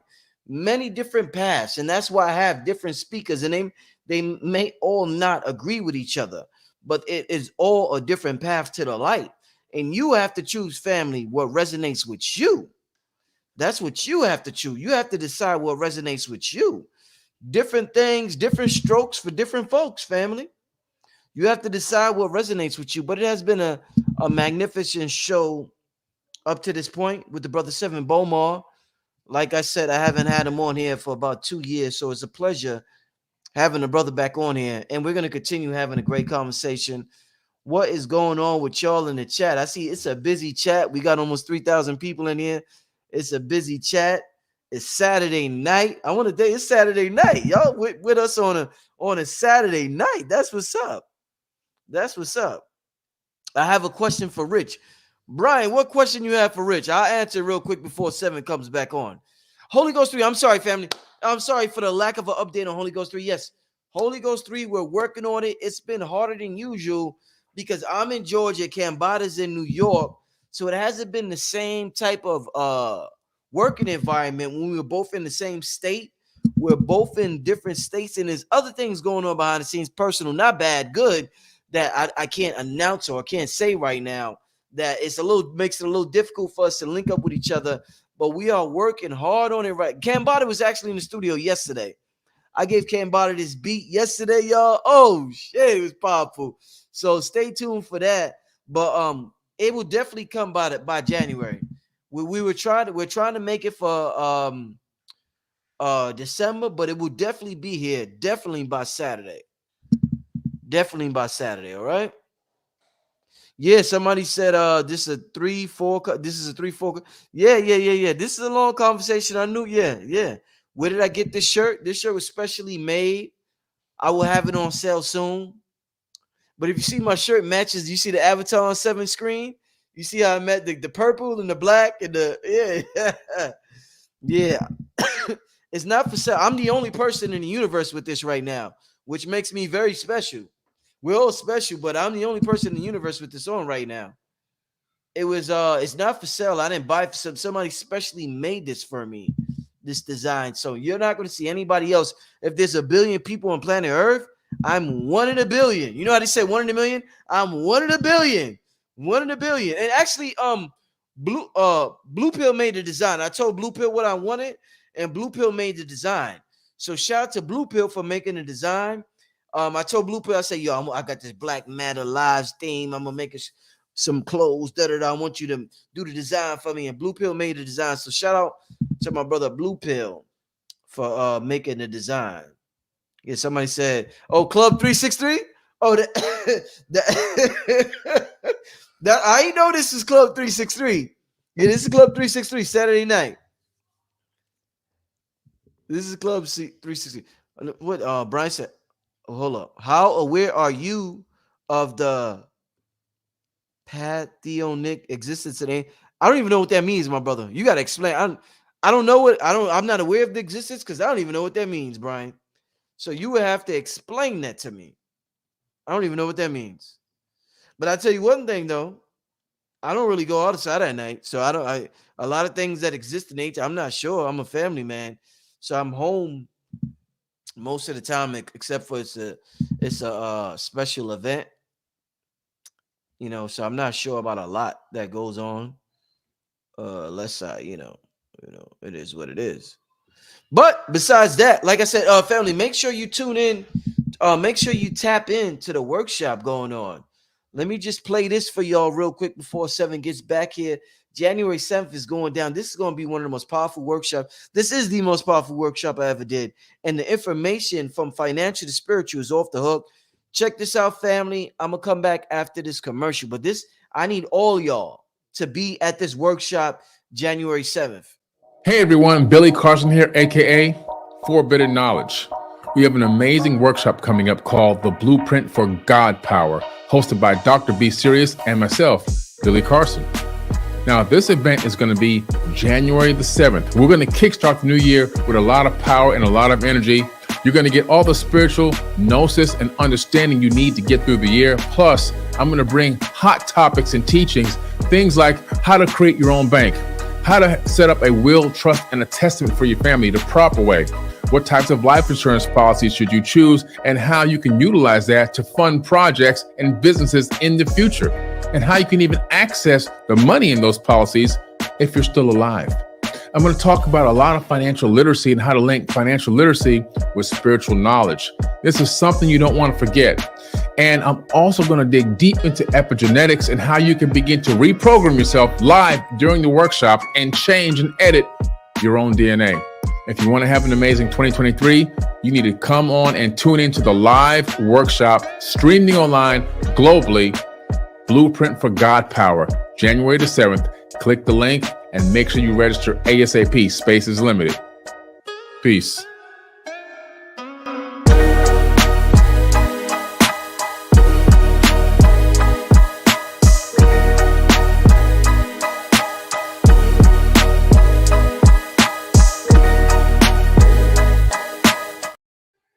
Oh boy, that information on how to become your own bank, epigenetics. Shout out to Bruce Lipton. That's where I learned about epigenetics from. But yeah, a lot of y'all saying y'all gonna be at the workshop. Man, that's good. That's important. A lot of us thought that we were subject to our genetics. We didn't know that we could program our genetics. We didn't know that our genes are listening. We didn't know that and how much of an important factor environment, and not only environment, but our perception of our environment plays on our genetics. You know, we got a whole world inside of us that's just like, what's going on out there? And how we tell our inner world what's going on out there is through our perception. We feed our inner genetics through our perception of the world. So we both could be, that's why they say beauty is in the eye of the beholder. We both could be looking at the same thing, and we both could give our genetics a different description of what we are looking at. So our perception is very important, family. And I advise you to tap into that workshop and learn how to reprogram your DNA, and as well as a lot of financial information, whether it's creating your own bank and a lot of other stuff, family. And with that being said, let's get back to the show. Seven, you good, my brother? I'm perfect. And in fact, I'm Excellent. glad I got a chance to take a moment because I think that what happened was is I had the train at the station before we jumped Mm, in mm. at the top of the hour. And then I kind of came off the starter blocks and, there was a little delay in the beginning. And I was like, okay, so I just tried to run it. But I'm glad I got a chance to reset for a moment and just really come into the space. Since there's so many beings inside of the space, I would have to just come through with some heavy duty. So I Indeed. would trust that, let's get into some of that heavy stuff about, because this knowledge for me is infinite, but the point is to make it wisdom, to actually bring it to something that you can directly apply, in your life and start seeing the real results from. I feel like that a false prophet is somebody that when you're listening to them, the knowledge that they're giving you doesn't actually benefit you, because that's what profiting is to benefit. Mm. And so the real knowledge, the real wisdom should in some way change your whole dynamic in your life and the direction of your energy, and push it more into a prosperous direction. So that's what we got here. And I want to make sure that we get a chance to translate that vision, that power, and that truth to everybody that's here in the space today. Indeed, indeed, I agree 1,000%. That's why we started off the show the way we started off, and I told the people I like to use current events as examples and tie it in with the ancient knowledge, and we're gonna continue to do that right now. So we're talking about time traveling and our multidimensional nature, and I want to ask you this, Seven, and I got about I'm not I don't want to I know you're a little later than I am in terms of where you're Early. at. Yeah, yeah. I'm earlier. Oh, you're earlier. Yeah. Okay, okay. 1 hour. Right, okay, okay, great. Yeah. And I know we've been on for about almost 2 hours. So I'm gonna ask about two more questions, and I'm gonna let the people ask a couple of questions before we get out of here, because I know they're anxious to ask you some questions as well. But the next question I want to ask you, my brother, is we're talking about using ancient knowledge to in our daily lives. And one of the things I remember when I was younger, in my 20s, listening to Esther Hicks, one of the things she said was, when it comes to manifestation, she said one of the ways to manifest and the lesson resistance to manifesting sorry, is to act like what you want to manifest it already happened. So we have this thing we call memories, right? Memories are supposed to be in the past, Seven, and your thoughts, you could think about the future, and that's supposed to be like your vision, the future, whatever. So she said, act like what you want in the future is a memory. So what I want to ask you about manifestation and time traveling is, do you see that as one of the most powerful techniques, is to act like, if I wanted to say I wanted to become the most famous singer in the world, is because time is cyclical and not linear, and I know everything already exists, full potential, this quantum field, everything exists already. It's not a lie for me to already act like it happened already, because it already exists. So what do you think about using a manifestation technique, is to say that this already happened? Seven, brother Rich is I, I was the best singer in the world already. I'm the best singer in the world. And act like that's a memory in order to bring it, crystallize it into this realm at a faster pace. Because at the end of the day, I'm just tapping into potentials, whether it's the past, whether it's childhood trauma, whether it's the future, or whatever it is. It's all me just tapping into different frequencies that all exist on an even playing field. So talk to me about using the future and relating it as memories. Yeah, sometimes the potential energy within the things that we think that we want to manifest in life don't actually sum up to the potential of our power. Mm-hmm. And so like what would happen is that, you know how when you're working out and you say, okay, I'm going to do 20 push-ups, Yeah. and you start getting tired around like 15 versus Yeah. if you said you're going to do 30, Then maybe you you get start getting tired around 21, 25. 22. Yeah, yeah. So you start asking yourself, why don't you just tell your mind that you're going to do 50? So those first 20 are really easy. And then you just Trick really your do mind. 20 so that it's really easy. So Yeah. this kind of playing around inside of the mind and the consciousness is kind of Yeah. like the difference between thinking about it versus now you're really going to do it. And so what we've become aware of is that the human being, the reason why it's so associated with magic and the pentagram is because they can perform the manifestation of just thoughts into the physical reality, which is what we define magic as, that something Right. to be able to bring something that is from only a thought form into a physical reality. So in that respect, we would then sometimes get like something in our ear, something that'll try to nudge us and say, hey, you really want to become the best singer in the world. But then not realize that you should have set the bar a lot higher because even to become the best singer in the world, you would have to already push your consciousness to what was even so much more greater than that, if that is to even happen. And this the phenomena of this is because of it's something that they call half magic. And what this is about is that the human organism that we're in, the original one did not have the male split from the female. They actually were one organism. So that's why it's known that the aquatic great mother is hermaphroditic, like parthogenic. So it's like it's one organism that contains the male and the female. And what this is like a spheroid magnet with a perfect magnetic field. So if you took that spheroid magnet and you dropped it and it cracked in half, do you think that the spheres are just going to track back together into like a perfect spheroid? No. They actually flip this way and it just sits like that.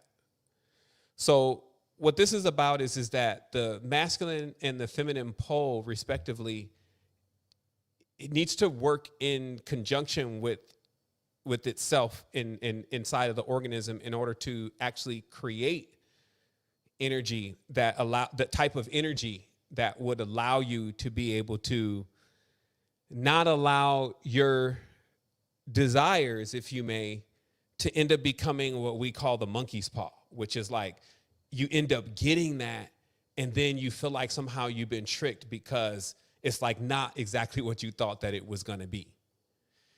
And so I believe in the entire notion of being able to think about something and then begin to place yourself into that field.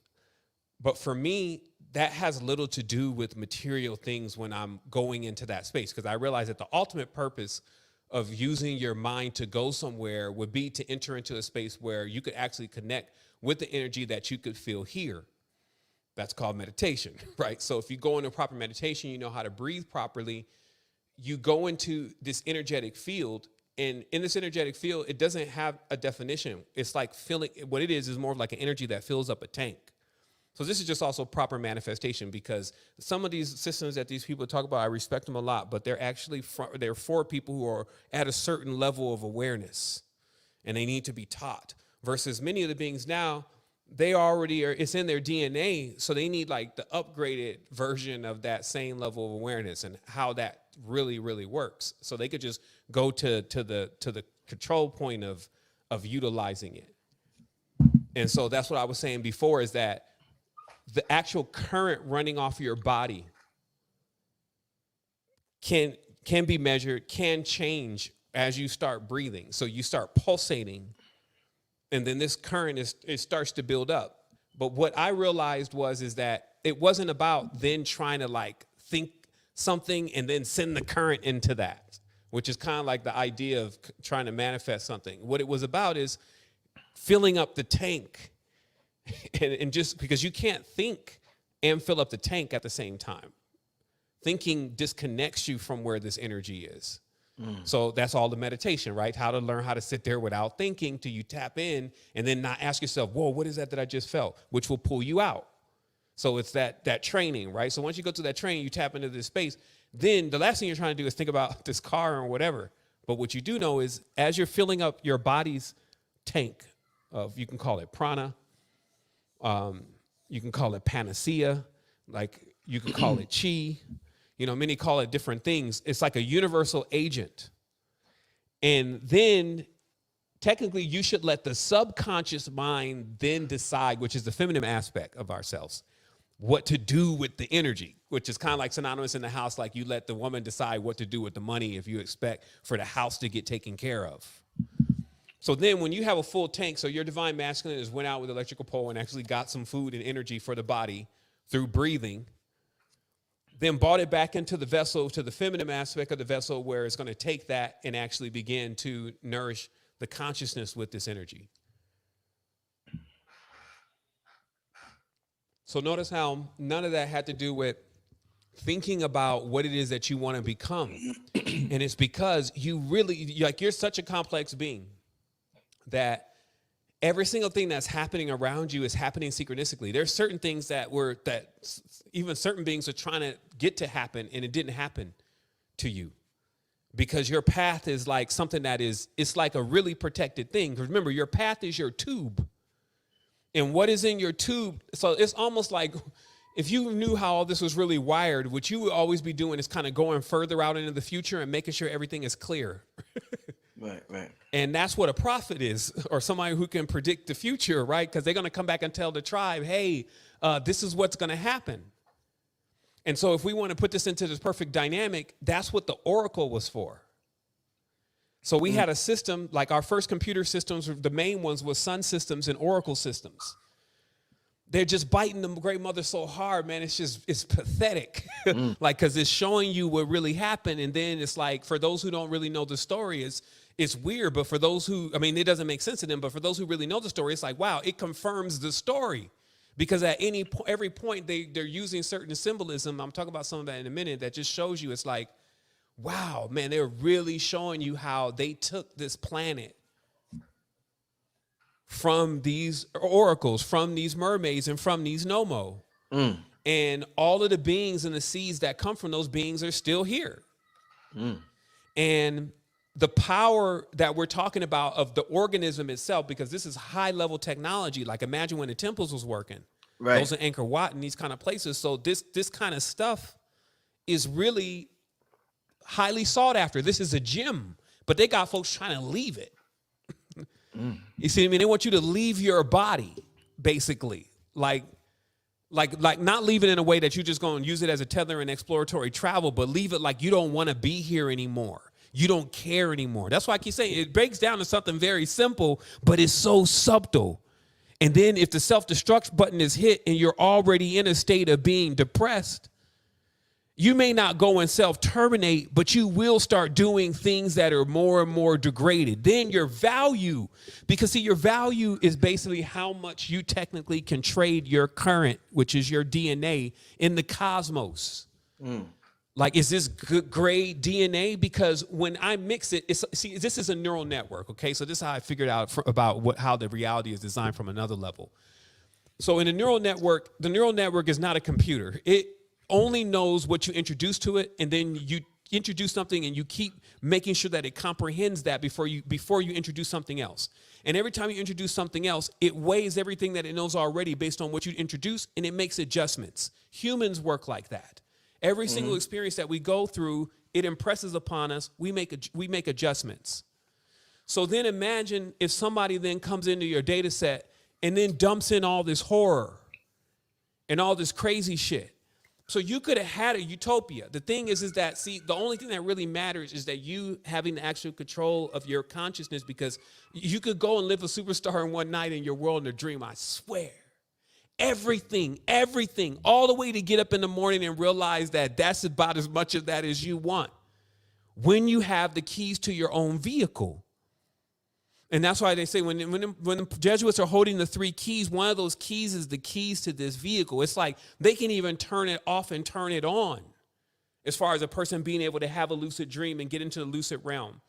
Until you actually step into yourself and be the Lord and the master of your own life. And that's why if you set up an arbitrator, that's why this whole thing that's even blowing out right now, there is a lot of truth to those contracts that those Kabbalists have been writing. And it has bound this person's soul through their name. And because they put so much in their name and others put it in too. See, like when you become famous, everybody bears witness that you are a star. And then they absorb your light. That's actually what it says in this. The type 2 civilization knows how to harness the energy of a star. So we can look at a person and really get excited about them just from who they are. And again, even the qualities and the level of this kind of energy that we can receive from each other, not on a vampiric level, is immense. But most people are closed. They're shy. They're scared. They don't want to connect. They feel like they're being abused at every turn. Nothing is welcoming them to come and show their beauty. I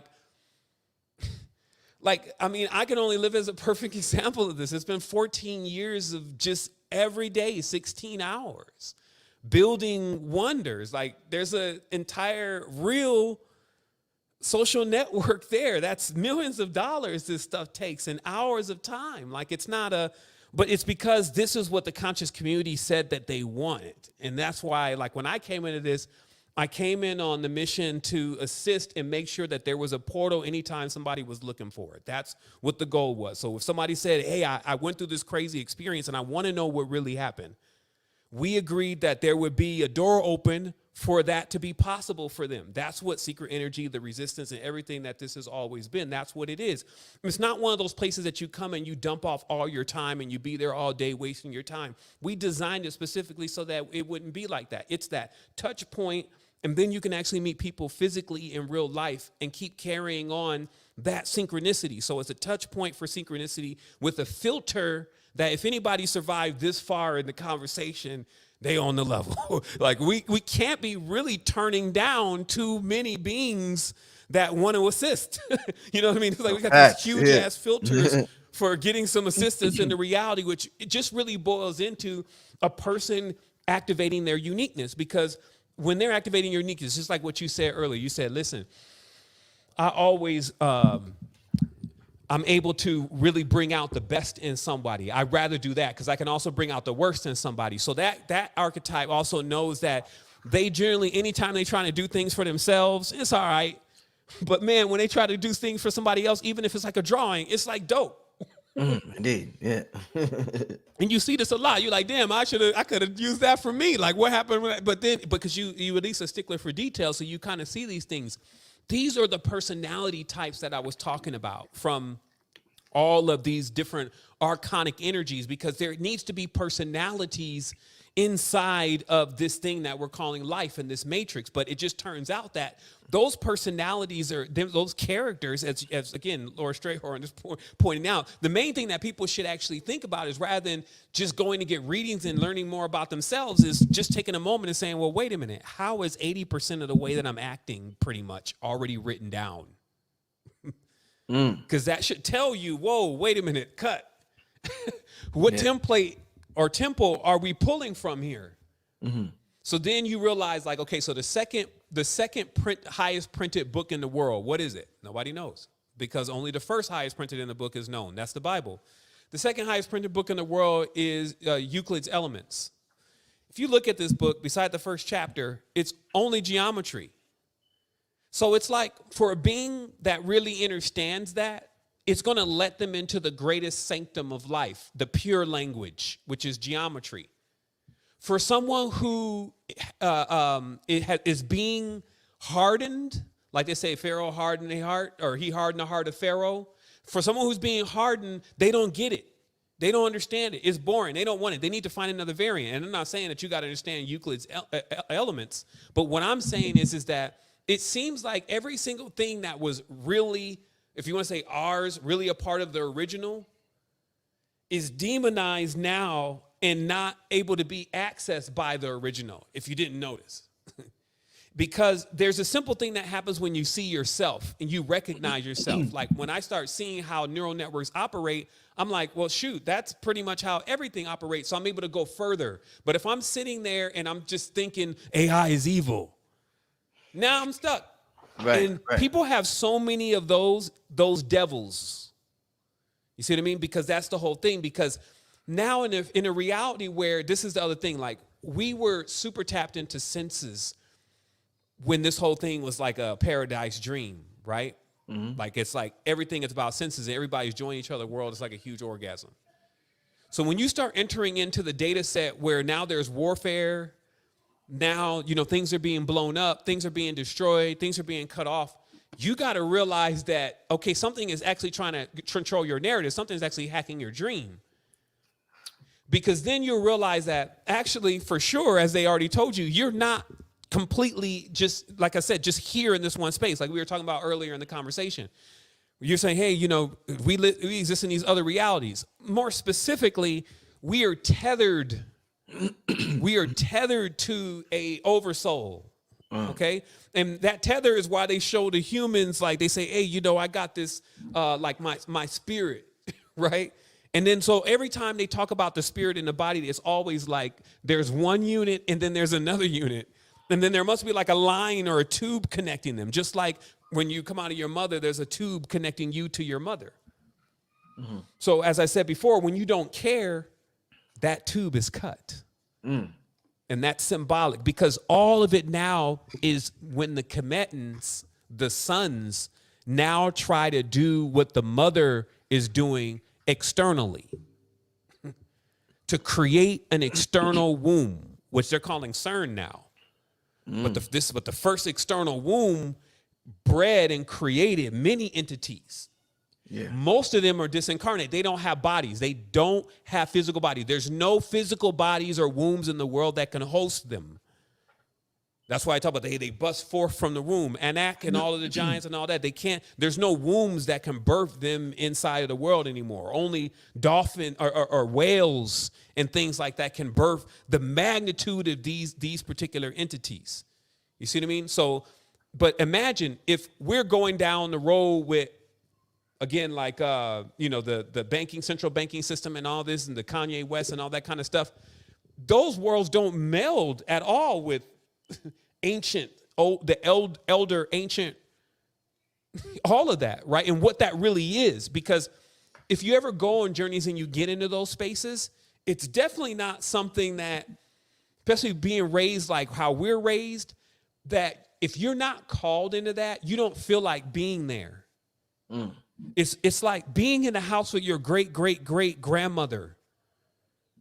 It's a whole different thing. Not the new modern grandmother. Mm-hmm. I'm talking about like what you can already see what happens in legacy. And as I said, when you see what happens with original. So all I'm saying is that we have to understand what our space and what our power is. And our space and our power is that how the stars work is the stars allow you to basically be able to live out anything, any story. Mm. But you got to plot a course. You got to set a course. And that's where the nautical side of this comes. So let's talk about a little bit of where the nautical side of things actually shows us what happened even with this planet and what the moon really is. First of all, the verification of all this knowledge is the Arabic language itself.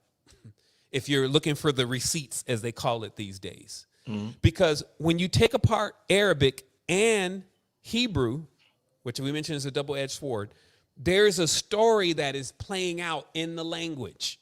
If you understand the language and you know how to now look at language and say, okay, well, there's a story here. And this story is about a sailor, a seaman that is on an ark with other archons, and they're fleeing from a hive mind world. This is what the language actually breaks down to. That on their planet, it is matriarchal. But because it's a hive mind, all the males are melded into the hive. So do you understand what I'm talking about? It's not a choice what you want to do. And that's the whole thing about even oracle, because when an oracle says this is what's going to happen and this is what's going to be done, it ricochets into the rest of the reality, and everything works to carry that out. That's called as above, so below. So it is a form of power. It's like what you say. It's the real bull. That's why they say, hey, we're going to issue a bull through the land. And when they issue a bull through the land, now all the land adjusts to this new law. You see, so the oracles, that's what their position was. That's what they did.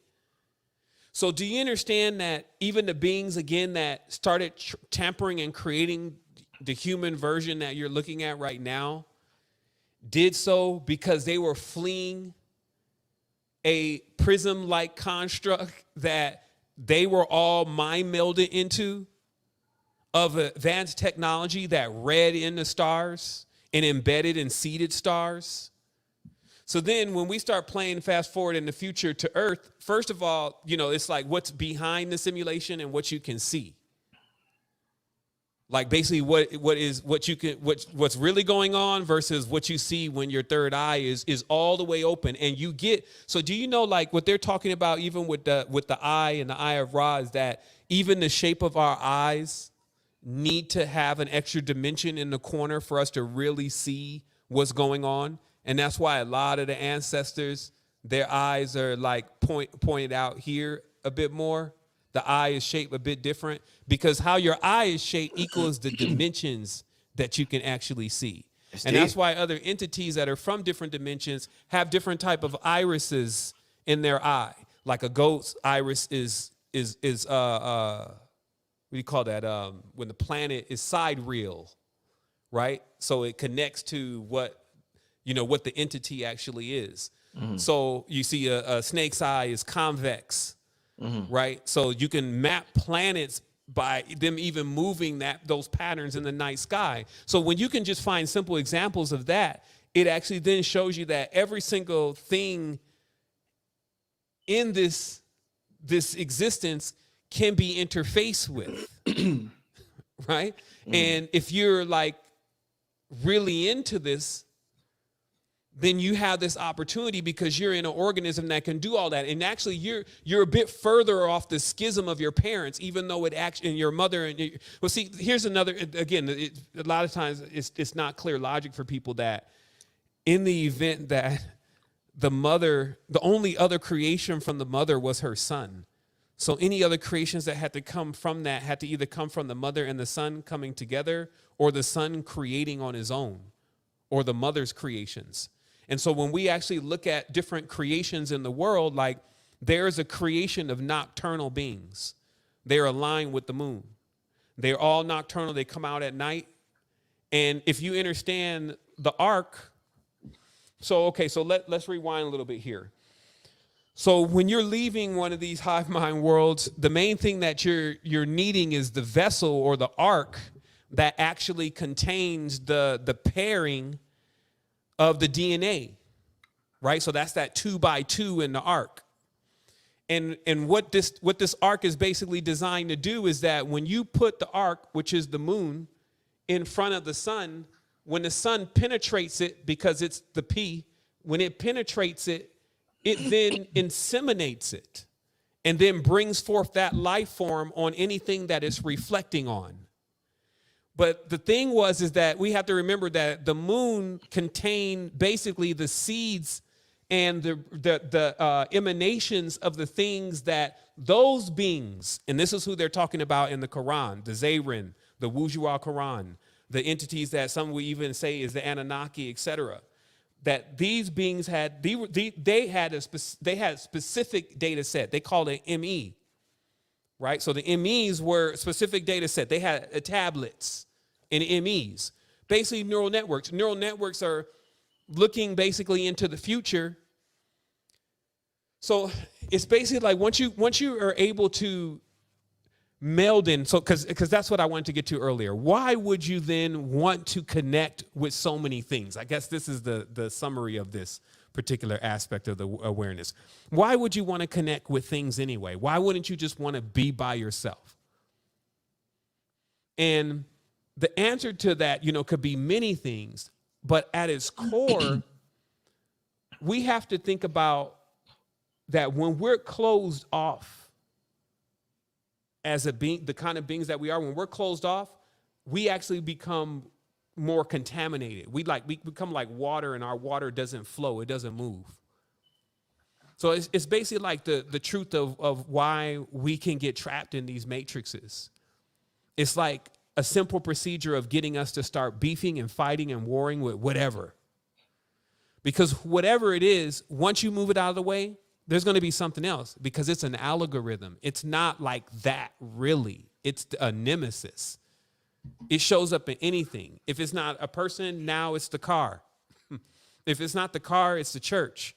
And it plagues the mind every day. Every day that you're existing in the world, you're spending so many hours. Watch your mind sometimes. I'm not saying everyone, but many spend a lot of time actually just pummeling through negative thoughts inside of their mind. So this is the atrocities that are happening, and nobody is saying nothing because they can't see it. Meaning it's hard for me to see inside of another person's mind and what they're experiencing, and knowing that and seeing how they may be hurting. Well, you mentioned sacred geometry, and you said the word pentagram. Mm-hmm. Now, in the past, I've heard you say that the pentagram was used for the construction of this matrix. Mm-hmm. What I want to ask you is what we know about words and the power of words, and we know shape holds memory according to certain people.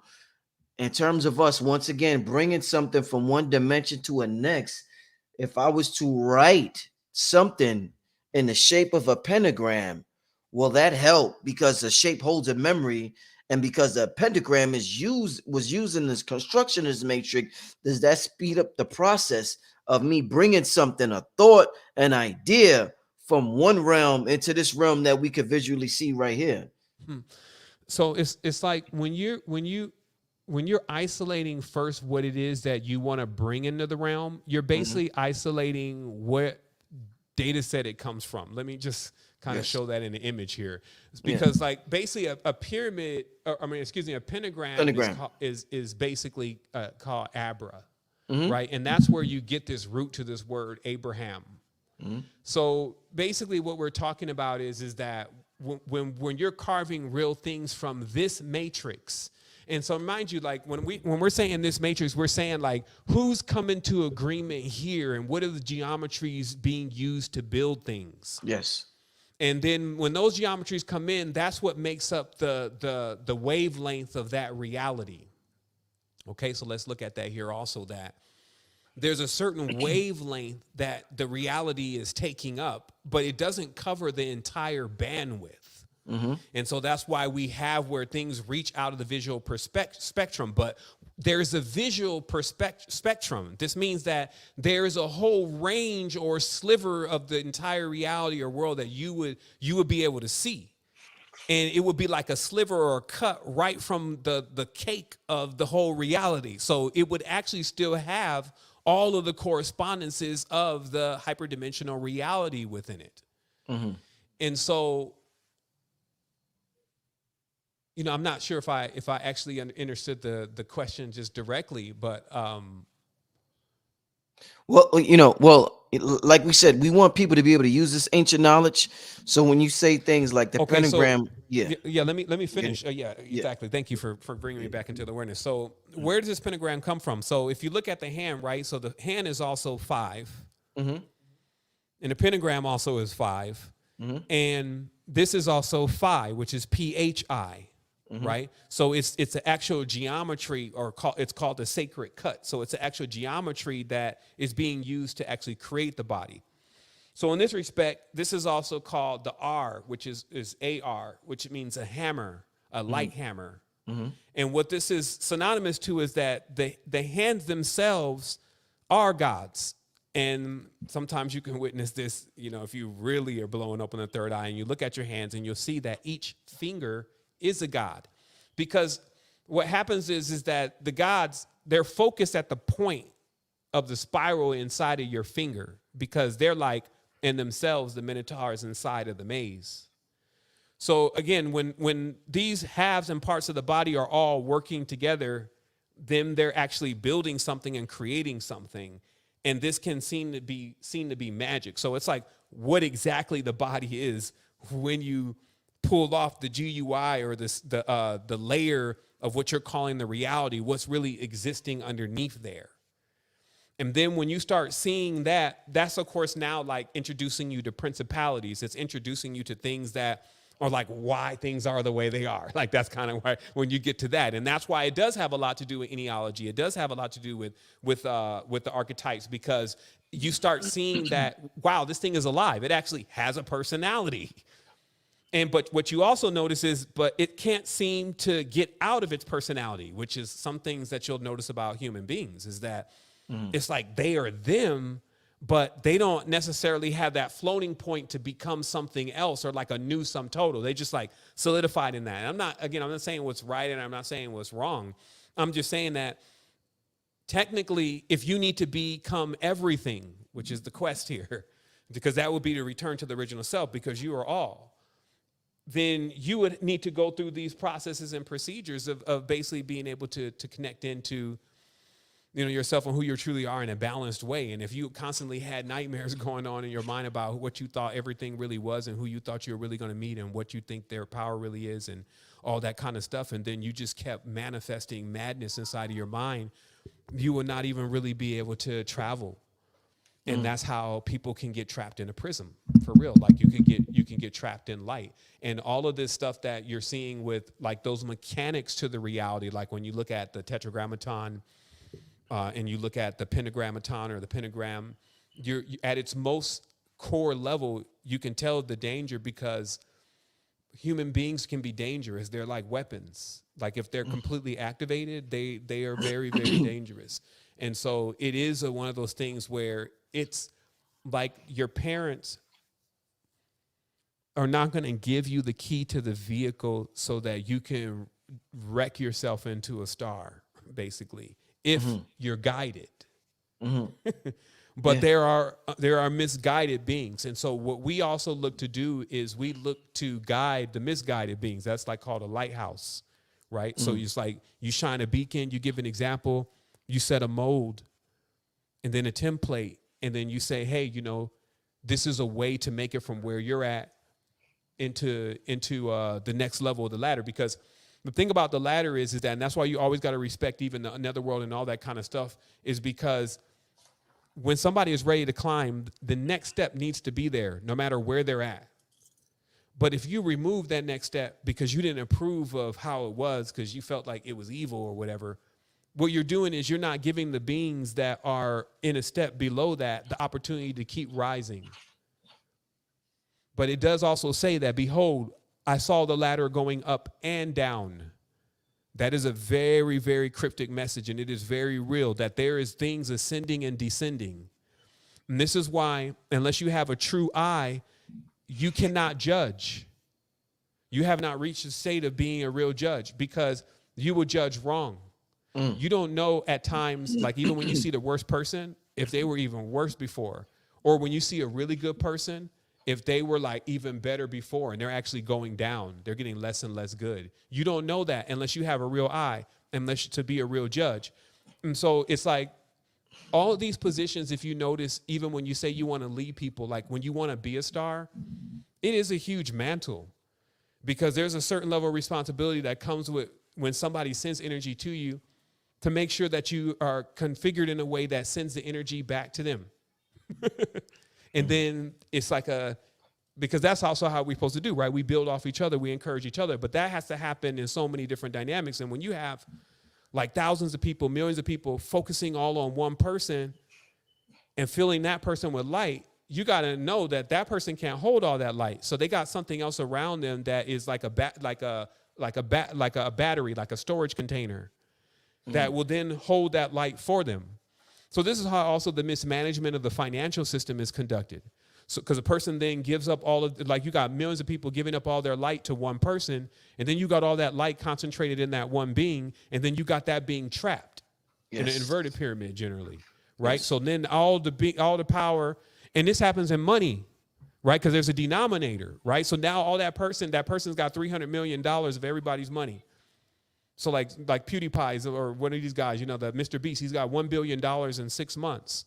That was like $2, $3 at a time, but with millions of viewers and even kids in India, everybody just giving their last, boom, this guy becomes a billionaire. Now, the thing is that, like I know, if I gave you $1 million, the streets would feel that. Meaning that you could literally go open up a little school for the kids. They'd be like, man, Brother Rich did it all. I mean, if I gave you $1 million and said, look, do something that's going to impact things, you know that that's quite a bit to go into to do something to impact, especially as resourceful as you have become, right? So it's just that awareness that, you know, this thing from the mystical side, and that's why I said the dream is very important, because it's like the hint. It's like the clue. It's letting you know, hey, something is really like, if you can think about the feeling of magic and mystical stuff, the easiest touch point to that and your awareness of that is a real thing is the dream. Because it's a sheer phenomenon that, you know, sometimes just gets completely overlooked about how we close our eyes and then be somewhere else. Indeed. So it's like we could be trying to find something that we're trying to still like activate something that we already have a certain activation on, and we just need to work further in that direction and actually stay focused on that. Indeed. I want to ask you, Sevan, about one of the big topics with this quote unquote new age information is doing shadow work. Everybody's talking about, you know, you got to do shadow work. You got to do shadow work. What I want to ask you, since we're talking about time travel and timelines, and you know, we have, you know, whether you believe in reincarnation or not, we have past lives and past timelines that we have experienced. Is your shadow self? Is that Sevan? Is that aspect of, you know, like say I'm Brother Rich. I ask great questions, but my shadow self is, I'm just trying to think of something. Yeah, he's a bad guy. You know, I do some crazy shit in the back. I go outside at night and I rob corner stores or something like that. Yes. Well, listen to this. I know exactly what you're saying. So, you know, what this hold is up, Sevan. called Hold on. Let me just finish this point, Sevan. Okay. Well, maybe you do know, but I gotta say, I gotta let it out. Yes, you gotta yes, let for me. sure, I gotta for sure. let it out. Excuse me. Is that an aspect of my former life that I haven't quite shaken off me yet? Like I got a new chance. I got a new avatar. I'm popping in this world, but I still got remnants of that former self. And that former self in the current life, I call that former self the shadow self. So the shadow self is really the former self that I haven't shaken off yet. And it's a remnant that I have to learn to shake off, but it's still stuck with me in this lifetime, my brother. Yeah, okay, so let's just break it down for what it truly is. So this is like the term shed, right? Or shade, right? So all these are the words: shed, shade, shadim, shaddai, and this is all related to the shadow realm. And technically, if we can think of the past in itself as a shadow or a husk, then we can say that nothing ever goes anywhere. It just changes state. Yes. So when somebody's saying let's do shadow work, they're saying that, you know, they need to basically, in a nutshell, bring a beam of light or a pipeline to things that may be forgotten. Because technically, the past is just roots. It consists of the roots of how we're standing, right? But there's a deeper level that I wanted to refer to in this also, and it's wow, like I was right on top of it here. Just give me a quick moment, but because what I'm getting at here is that. So when you're dealing with this other self, and if you're thinking that there it is. So if you're thinking that there's this other pole to you, you're kind of like misunderstanding the organism in itself and how it's designed. How it's designed is this is why they have like a black snake and a white snake on the Kadesha staff. And I can tell you, you're not the snake, but what could happen is you could become the black snake or you could become the white snake. Just in the process of, because as I said, the snake moves through the body. So just in the process of the good angel and the bad angel decision-making thing that goes on inside of the mind, you basically polarize, as we were talking about earlier, to one of those energies.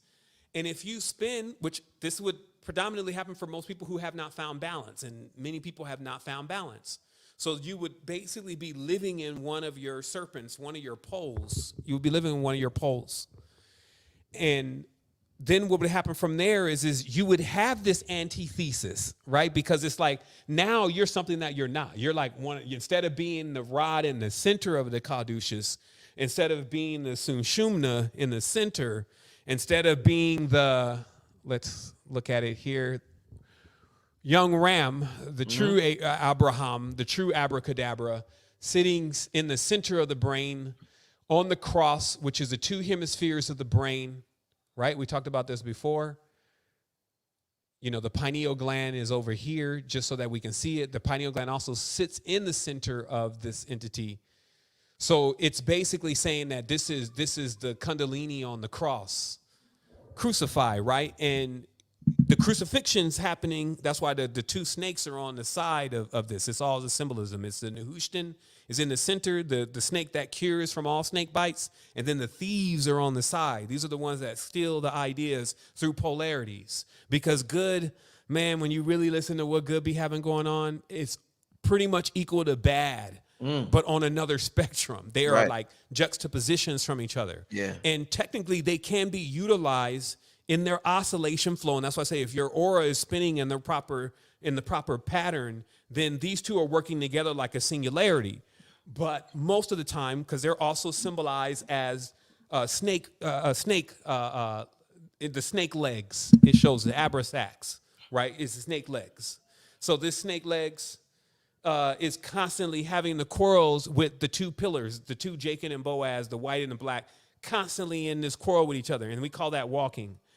So, and then one stepping out in front of the other. And then so on another layer, the riders will ride beings that have that kind of energetic. Like, it's like if you run on combustion and conflict, God will make you his footstool, basically. He will ride you like a chariot, these different entities that it's kind of like we be riding on a camel or something, or they ride on a human. Look, let me show you. Here's another one right here. So this is Cassiel, who's Solomon. Right? That's Saturday.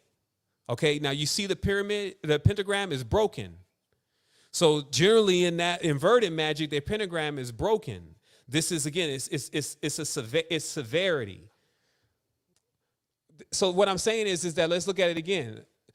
There's an ancient stories already going on here. Because remember, King Solomon, Queen Sheba, them controlling time, Solomon and his magic, the major Gomorrahs, the lesser Gomorrahs, interrogating stars or angels for their names and the demons that bind them. So somebody has already been mining, basically, Earth for this knowledge. Because if you think about it, it's not so much as even doing this.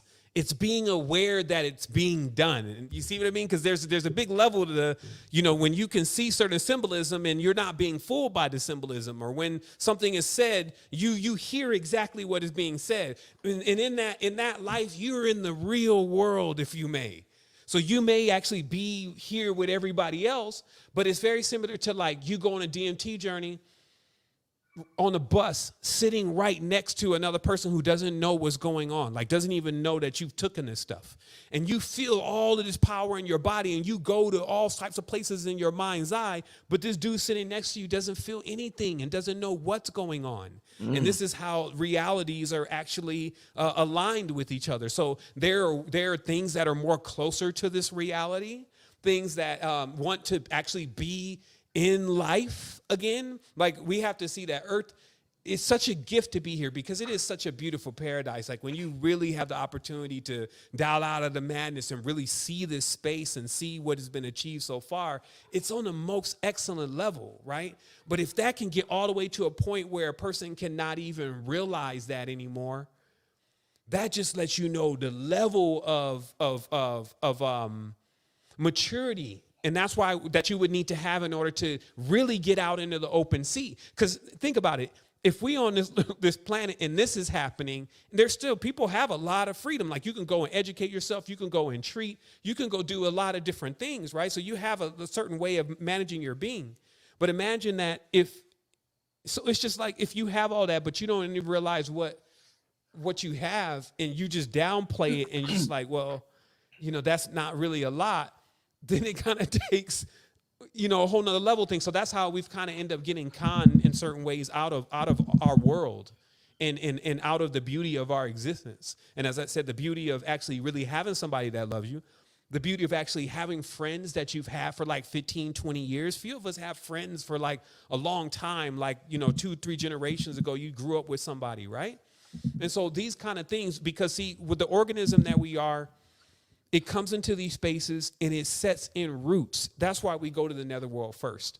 That's why when you look at the true level of the Kemetan knowledge, you see the Kemetans as actually Nagas coming forth by day. And when you see the picture, you see them walking out symbolically out of a hole in the ground as a dark shadow into the daylight. And this is just because in the netherworld, there are beings in there being cultivated now. Like, we think that we really understand how deep this is, but just on this realm alone, all the animals and the insects play the vessels or the transitory wombs to get things into this space. And that's why I say, even when you're looking at other nations and races and things, that even if you're original, you bought them here. It's like every time we let something or something comes into a womb, whether we're letting it or not, like letting something in is it being inside of our mind and inside of our consciousness. And that's another thing that we need to realize, is that our mind and our consciousness is already full of lots of stuff. The DNA is full of lots of stuff. So it's already there. So our ability and our procedures of how to handle that awareness and how to handle that consciousness is really the matter at hand. Because when something triggers, as we're talking about, when something triggers one of those serpents, that's what this chart is. On the left, what you're looking at is the Kabbalistic world of creation.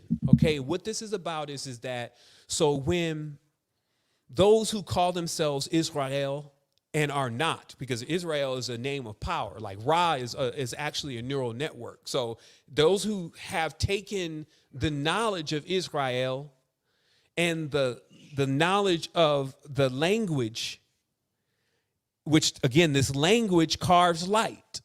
Okay, so, but it's a straight line thing. This language was first all cubes. It's not like Arabic.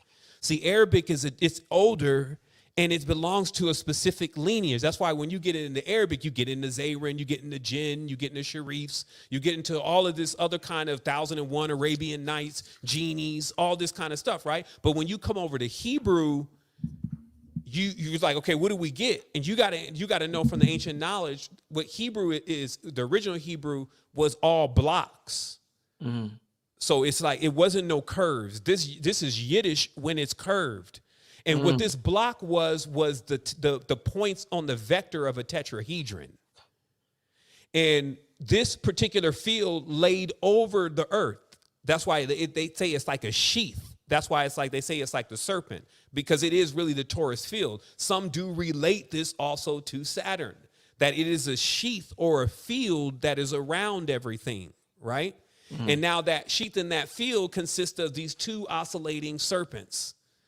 Yin yang, yin yang, yin yang, yin yang, yin yang, yin yang, yin yang. And that yin yang motor is a yantra, what they call a machine.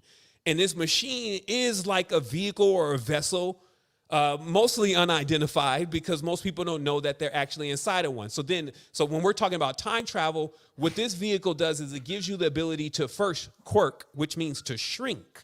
That's why I said that the ancestors don't mind being on the points and the tips of the fingers and being extremely small. Extremely small is the key.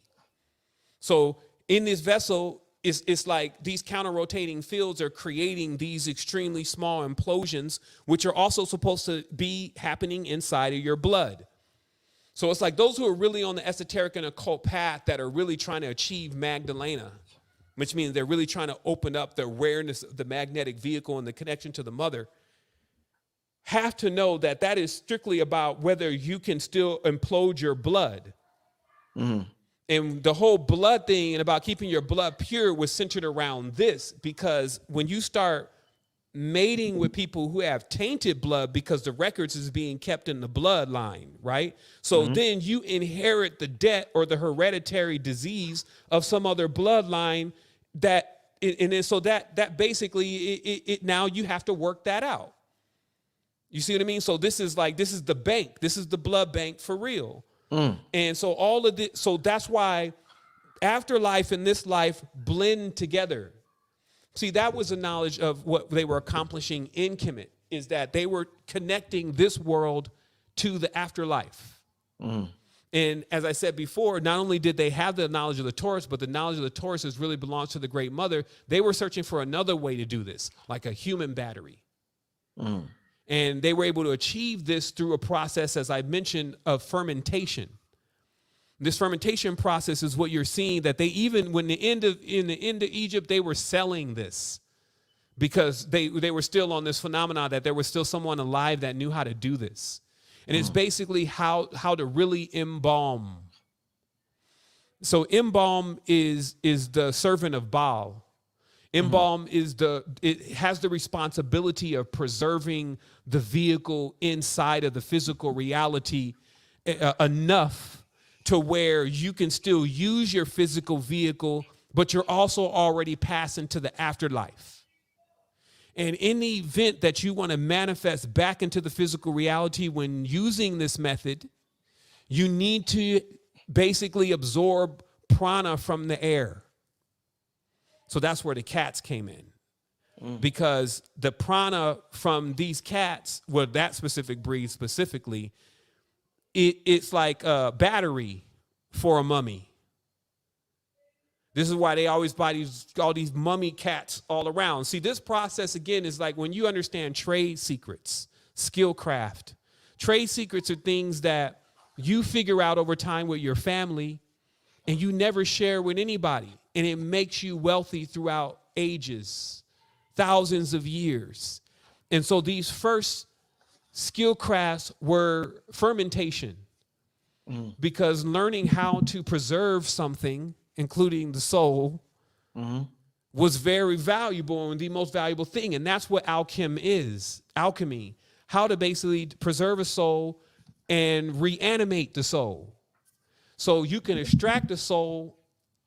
So when you look at the body, so it wasn't like that there wasn't directions. You just had to look at them. But the body is an alchemical vessel that when you can feed it the worst things, and it can make life. So you can feed the body like even crap, and it will produce a seed germ like semen.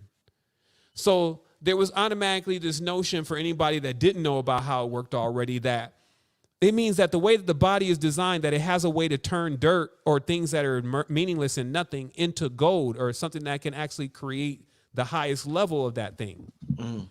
So then what was looked at was the organs themselves and how they were shaped. And this is when they started making, I think it's called the limbics. It's basically the bulbs that you see in the alchemical workshops, because those bulbs are exactly shaped like the pancreas, the spleen, and different parts of the body, for them to be able to basically continue this external process of creating life. So do you know where this came from, though? It came from Kemet. And it was Thoth doing this. This is why Thoth is every god that we know in the Matrix, including all the bad ones. And, you know, a lot of folks be like, come on, you ain't seen peep out Thoth yet as the jackal? Everybody knows Thoth is the jackal in the real ancient societies. And if you don't, maybe the joke's on you. Jack's in the box. Dun, dun, dun, dun, dun, dun, dun, pop goes the weasel, meaning that there's so much jokery going on into reality. Did you ever see how the comedians play a specific role in the reality? And if you notice, it is a very occult role, but most of the comedians be staying broke like the whole time. And even the makeup of a comedian is like a bit interesting within itself. And what all this is about is this is about entities. This is about genetics, right? And then your ability to actually be able to still be aware that even when, you know, and this is just a little advice to the youngsters, it's like when you're choosing somebody to be with, be mindful of their genetics.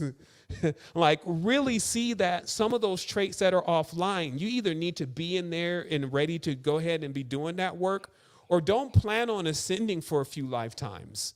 Because when you blend, you're then going to need to, that's why we became the cure, my God. We became the cure, because when anything blends with us, see, the symbol of us is when you cut us, we heal. That's the symbol of a God. So some people's blood is even more so like that. So if you bled with their bloodline, it would be like you would be healing yourself over time by just keep breeding with them. You see what I mean? So that's why I brought up before about the G5 haplogroup of the pretenders on the Israel side of things, because their haplogroup shows that their chains are broken. And this literally means that they would be mentally in such a they would be more concerned about all of this than we would. They would be so like trying to control everything and trying to control everybody. Because see, for us, we already have like a guaranteed certificate. If you can still care, this is the signature. It's like, so what is it? Is it the color? No, it's whether you can care or not. It's whether God has hardened Pharaoh's heart, which is a system of magic. Imagine, so what God proceeds to do the next day is kill the firstborn. But Pharaoh wanted to let those people go, meaning if you understand the story, Pharaoh wanted to let the people go, but God said, no, don't let them go. I'm going to make you not let them go so that I can kill everybody, all the kids in the morning. What is this? And that's what I'm saying. If you believe those kind of narratives, and they're not saying that there is not a purified version of the seraphim and the cherubim. There's not a purified version, but it ain't nothing about what they're talking about. They actually have made a physical story out of something that is really the true Temple of Solomon in itself, which is this. And their holiest of holies has been breached. That's why they call it Freemason. The Freemason were a group of entities, those ones that came off the moon, the ones that came off the ark. Now, when I say they came off, they're still in there. It's like when the sun shines through the moon, it goes through them like a reflector, and they project their energy onto the reality. That's how the whole thing works. So as the moon moves, so too now the energy changes. And that's why it's like you got all these different variables of moons. It's not like the same moon. That's why the ancients, the beaver moon, the deer moon, they got different names for these moon cycles, because it's like an archon. When the moon is moving into a certain degree on the parallax, the archon is actually being enlightened and spraying its light into the planet, but they're stealing the light from the sun. You see what I mean? In that technically. And this stealing the light from the sun meaning just abusing the youngsters. You know, youngsters go in there like kind of like what they would even do in the football with the Nephilim or the NFL, where they got like the young cats come in and they get hit. You know what I mean? They trying to get him all caught up. And so it's like, it gets weird on earth. You see what I mean? It becomes cliquish. This is the other thing. It becomes, see, the frequencies and the spectrums themselves, those become the clicks, right? And so that's what I was saying before, that if you're a being that you can get to the center, and you're not polarized and thinking that this fake ass character based on what real is really you, and you solidifying it at like, yeah, I'm this. I'm Sevan Bomar. You're going to stay in Sevan Bomar for lifetimes until you realize that that's an id, that's an ID. So you have, that's not you, right? So you know how that works. You know what I mean? Those are the classics of this. Well, let me ask you this, Sevan. This is my last question that I'm gonna ask you. No, I think two. I got two more. I don't know. It depends on how it goes. This conversation is just going so well. You know, I don't know, brother. I don't know.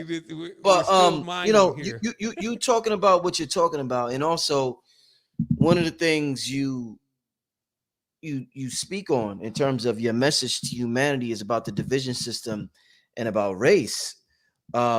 Like I said, I like to use this ancient knowledge, and you deal with polarity. I like to use this ancient knowledge to teach us in modern times, you know, in terms of the melanated people on this planet and what we've been through.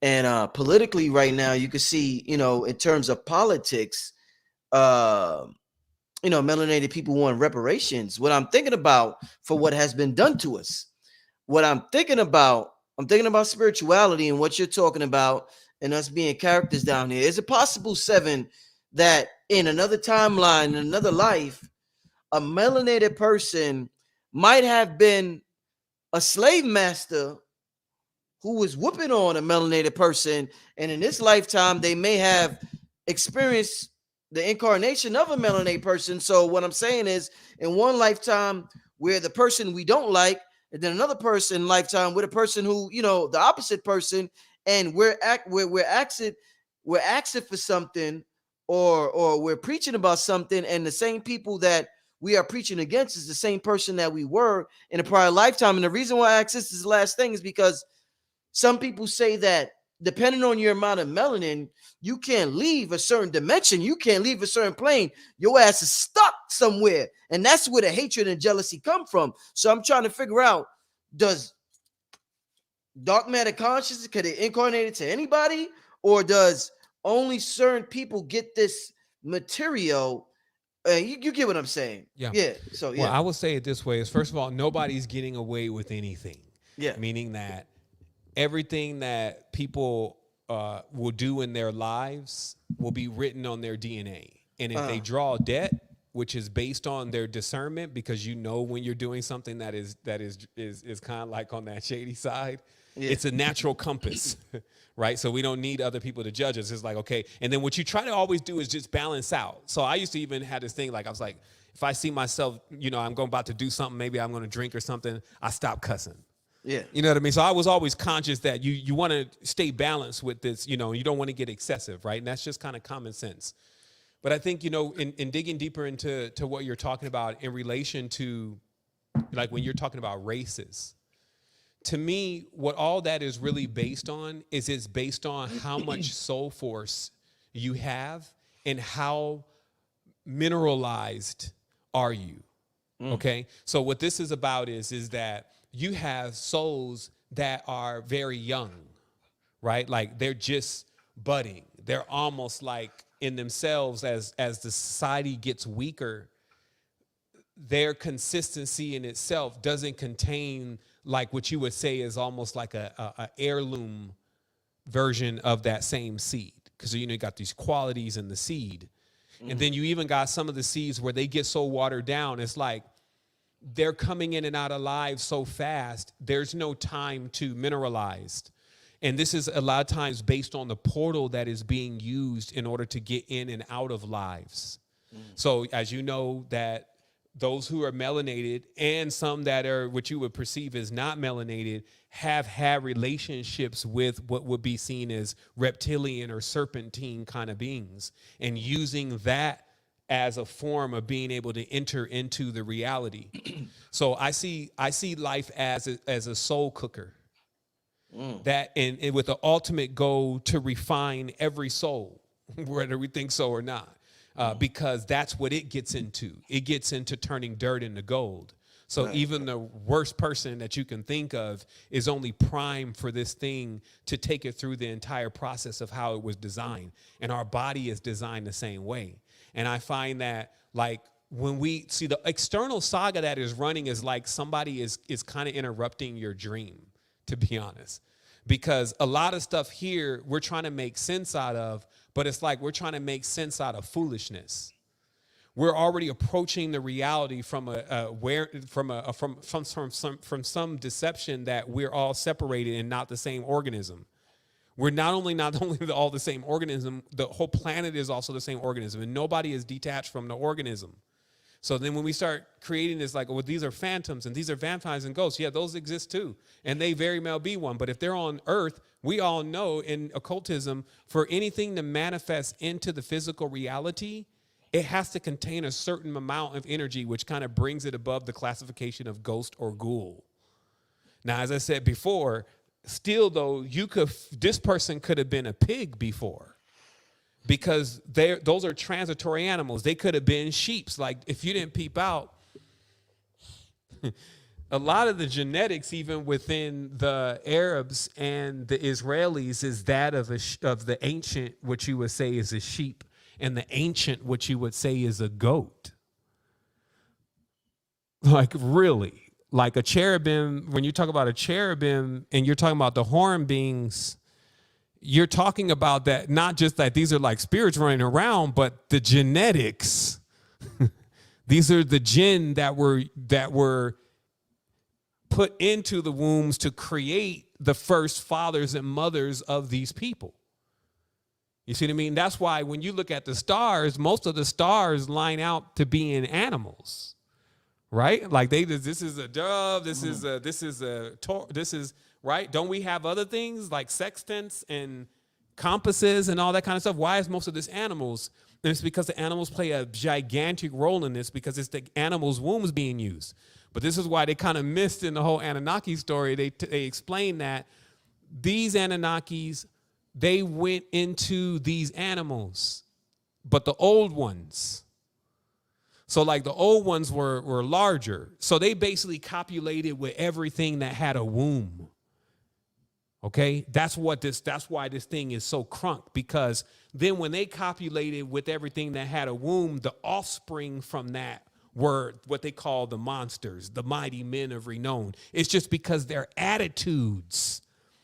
So then but mind you, the masters of these matrices already be knowing what they're doing, because they're literally first mixing up a strong batch.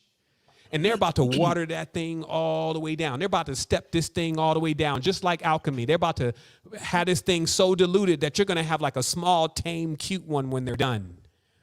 He's going to have a lion at the house. You know how we like to take these ferocious ass beasts and then be having them hanging around licking us in the face? Yeah. This is pretty much what domestication is. And we got to realize that the human being is not Google, as his name, Gilgal. And some of those big 6-finger, all the Saturn aliens have 6 fingers because they work on a system of 12, which is the Merkabas. You see what I mean? The chariots and the UFOs and all that kind of stuff. It files into that. And guess what? So I heard somebody say, oh my goodness, Earth is doomed. Oh my goodness, Earth. Your Earth may be doomed.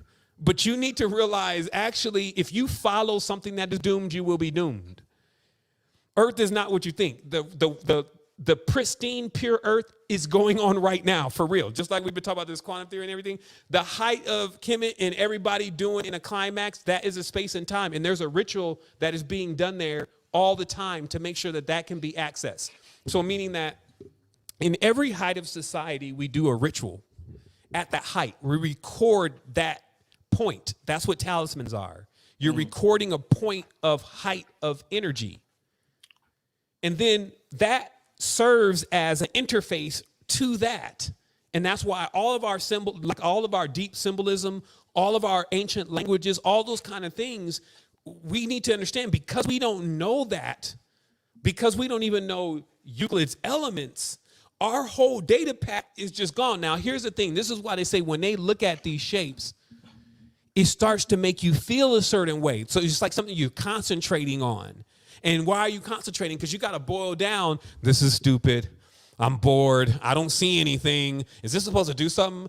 I would love if this was a video. Is this 5 minutes already? What is he talking about? You see what I mean? So the mind is just like, this is not the mind of Alexandria.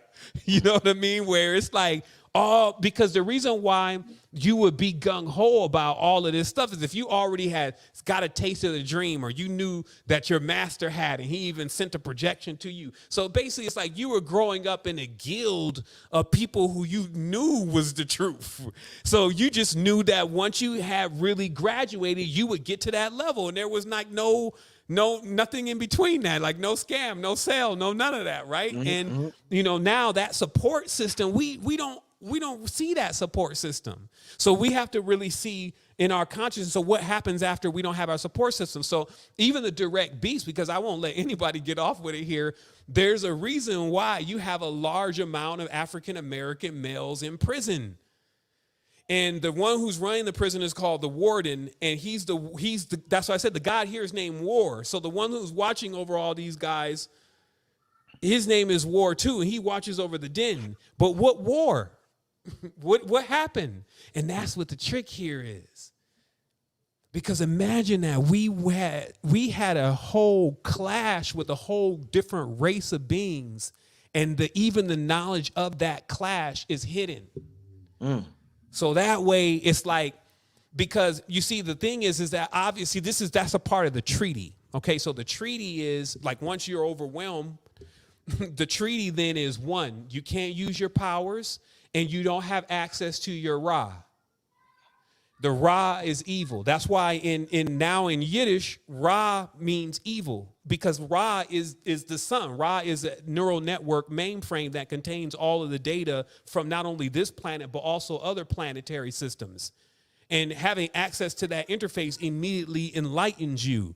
However, if your ladder is broke, because remember, all this is going on inside of you. So if you become enlightened, that means literally that everything that is on the bottom of your body is going to try to make an exodus into your mind. So it's like the great teacher has to exist within all the parts of your body and that's basically the conditions of your organs, the conditions. That's why all this is all internal, the conditions of your blood. Because when everybody starts to exodus and try to go to the promised land, you see what I mean? They're all now going to be tasked to go up to Mount Meru. And some ain't going to make it. And you got to be able to nourish them along the way. That's why that's the whole shepherd thing. So, and what you're nourishing is to like move it when it's trying to get too far to the left or when it's trying to get too far to the right, your energy. That's what I say. Straight and narrow is the way. That's the sushumna. It's the column. And all this means is that as you're waxing stronger in your power, you're trying to avoid polarizing, because the moment you polarize, it looks like a thermometer. So imagine your spine is a thermometer, and that you know how that red thing goes up? That's Kundalini. And then when your degrees is going up, which is what they call the levels in the systems of knowledge, as your degrees is going up, you're rising into the degrees. But if you divert for one moment, it changes your pressure and your temperature, like your temper, your temperament. And this is why humans get siphoned all the time. It's like basically like they never charge up, because they're always getting siphoned for a little bit of energy, which comes out during the duality, which manifests as the pole shift within their body that is turning them from even more acidic. And then they basically leak the energy into the space, into the ground. Because it wasn't, again, like some people are like, yeah, they eat our energy. Remember what I said, there's more energy than you can take, than you can handle. Energy is not the thing here. It's control. Emotional control? It's control. It's remote control. Ooh. Emotional remote control, where that's what marketing is. It's to be able to pull on the strings or the chakras of the person and play them like a liar. This is good stuff. This is good stuff. You see what I mean? And with the tones of the lyre and the beating of the thimble, this is good stuff. And that all that is pulling the chords, right? So then it doesn't. But see, notice how it's weird, because if you get played, then your first reaction is to shut down that center. Like, okay, I ain't gonna get played like that no more. And then what you're literally doing is you're basically putting up a sign at that part of the body and saying closed, which would be probably accesses to ventricles in your heart. And where you can get the real feeling. That's why all the brain tissue and all that's around there. But all that's closed. And then obviously when it's time to send some neuron and some information down that channel, it's deadened like lead, which is the opposing force of Saturn, right? It's a bullet. It's an L. It's a gun. Right? It's not an electron. See, Elohim is an electron. It's the penis. It spits an electron into the woman. Okay, that's Elohim. It's 90 degrees, because when you bend two mirrors together at 90 degrees, the mirror allows you to see your real self. See, when you look at a mirror right now, you're seeing opposite self, right? So how do you see the true you? I got a mirror in the bathroom. It works just like that. It's a 90-degree bent mirror. So when you look at it, you see your actual self through your own eyes. Because you're most of the time not running around looking at you. You're running around looking at the opposite of you. So this is why opposites attract in a broken world. I mentioned this yesterday. They say opposites attract. Yeah, in a broken world, because just like I said, when a magnet already breaks and the male splits from the female and they're no longer in the same organism, opposites will attract in that kind of space. So you'll get a healer with a killer. And while some people think that that's great and fine and dandy, because at least, and as I was mentioning, that they then romanticize it, like, and then the healer, she tames this beast, and they'll go through all this, and he cried, and they had lived happily ever after watching Notebook. So we romanticize everything, but truly, it's going to be a very traumatic experience for the healer, not the killer. And so there's this aspect of reality. No, it's not. But that's why it's like also, see, the thing is that they be alkaline. It's like, wait a minute. It's not alkaline. It's pH balance, because acid can be bad. Acid can be good. There's no such thing as good acid, brother. There's no such thing as good negative, brother. You see what I mean? So it's like, well, wait a minute. Let's start with a pure language then, because that's what we're really talking about. See, English is a broken language. English, if you was trying to communicate something, you would basically only have half of it in the first place with English. And again, we communicate to ourselves with this language. So we built an eidolon from this star. So English is a star language. All the language is a star language, right? But it traces out a specific pattern in the sky. This is important because it's like if you trace out that specific pattern, that's the stars we're working with, and the rest of the stars we aren't. So that's the data set. When we trace out certain stars, which you call letters, in the sky, and then we manifest them into these words, but you skip all of the other stars, your program that you're going to be using is just only going to be about the story of those particular constellations. And that's why we have this 7 days and this kind of stuff, because it's just about these specific 7 stars. You see what I mean? And then every single day of the week, we serve the ritual of continuously enlivening these 7 stars. And these 7 stars are also in our body. Right? That's how the chakra system is laid out. The chakra system is also corresponds to a planet. So then it's like, but at some point, a mirror is shown to us, and we get into this external worship rather than self-worship, if you may. And then self-worship is actually where you go in your body and you really set things straight, because you do know that, like, if you're a very passive, kind of naive person, things will run over you inside of your own body. Entities will be all up on you trying to run your life. And so that's why it takes these wake-up calls sometimes, because you realize, like, when I had to wake up was when I got put away for a little bit. And it was because, like, everything was good for a while inside of my mind and was making all this money and all these people loved me and all the cars and all the 112 and all that kind of stuff. And then when I got burned out and then I did something and got put away, it was like that form of consciousness was like, you're stupid.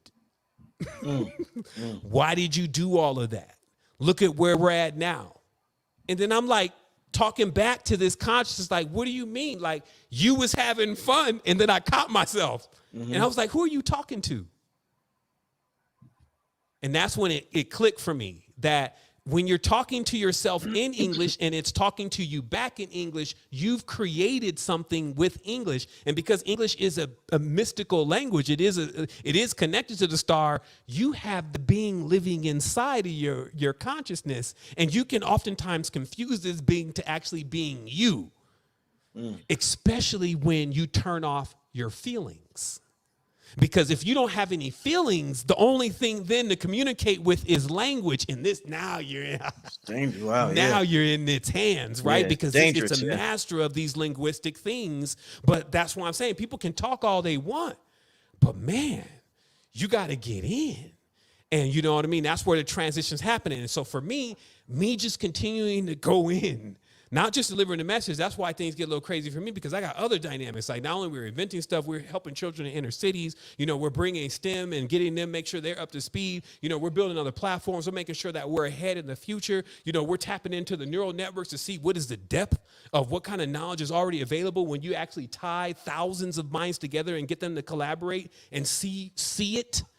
You see what I mean? Like, if people understand, like, I own text-to-image.ai on all levels, and text-to-image just became the biggest thing.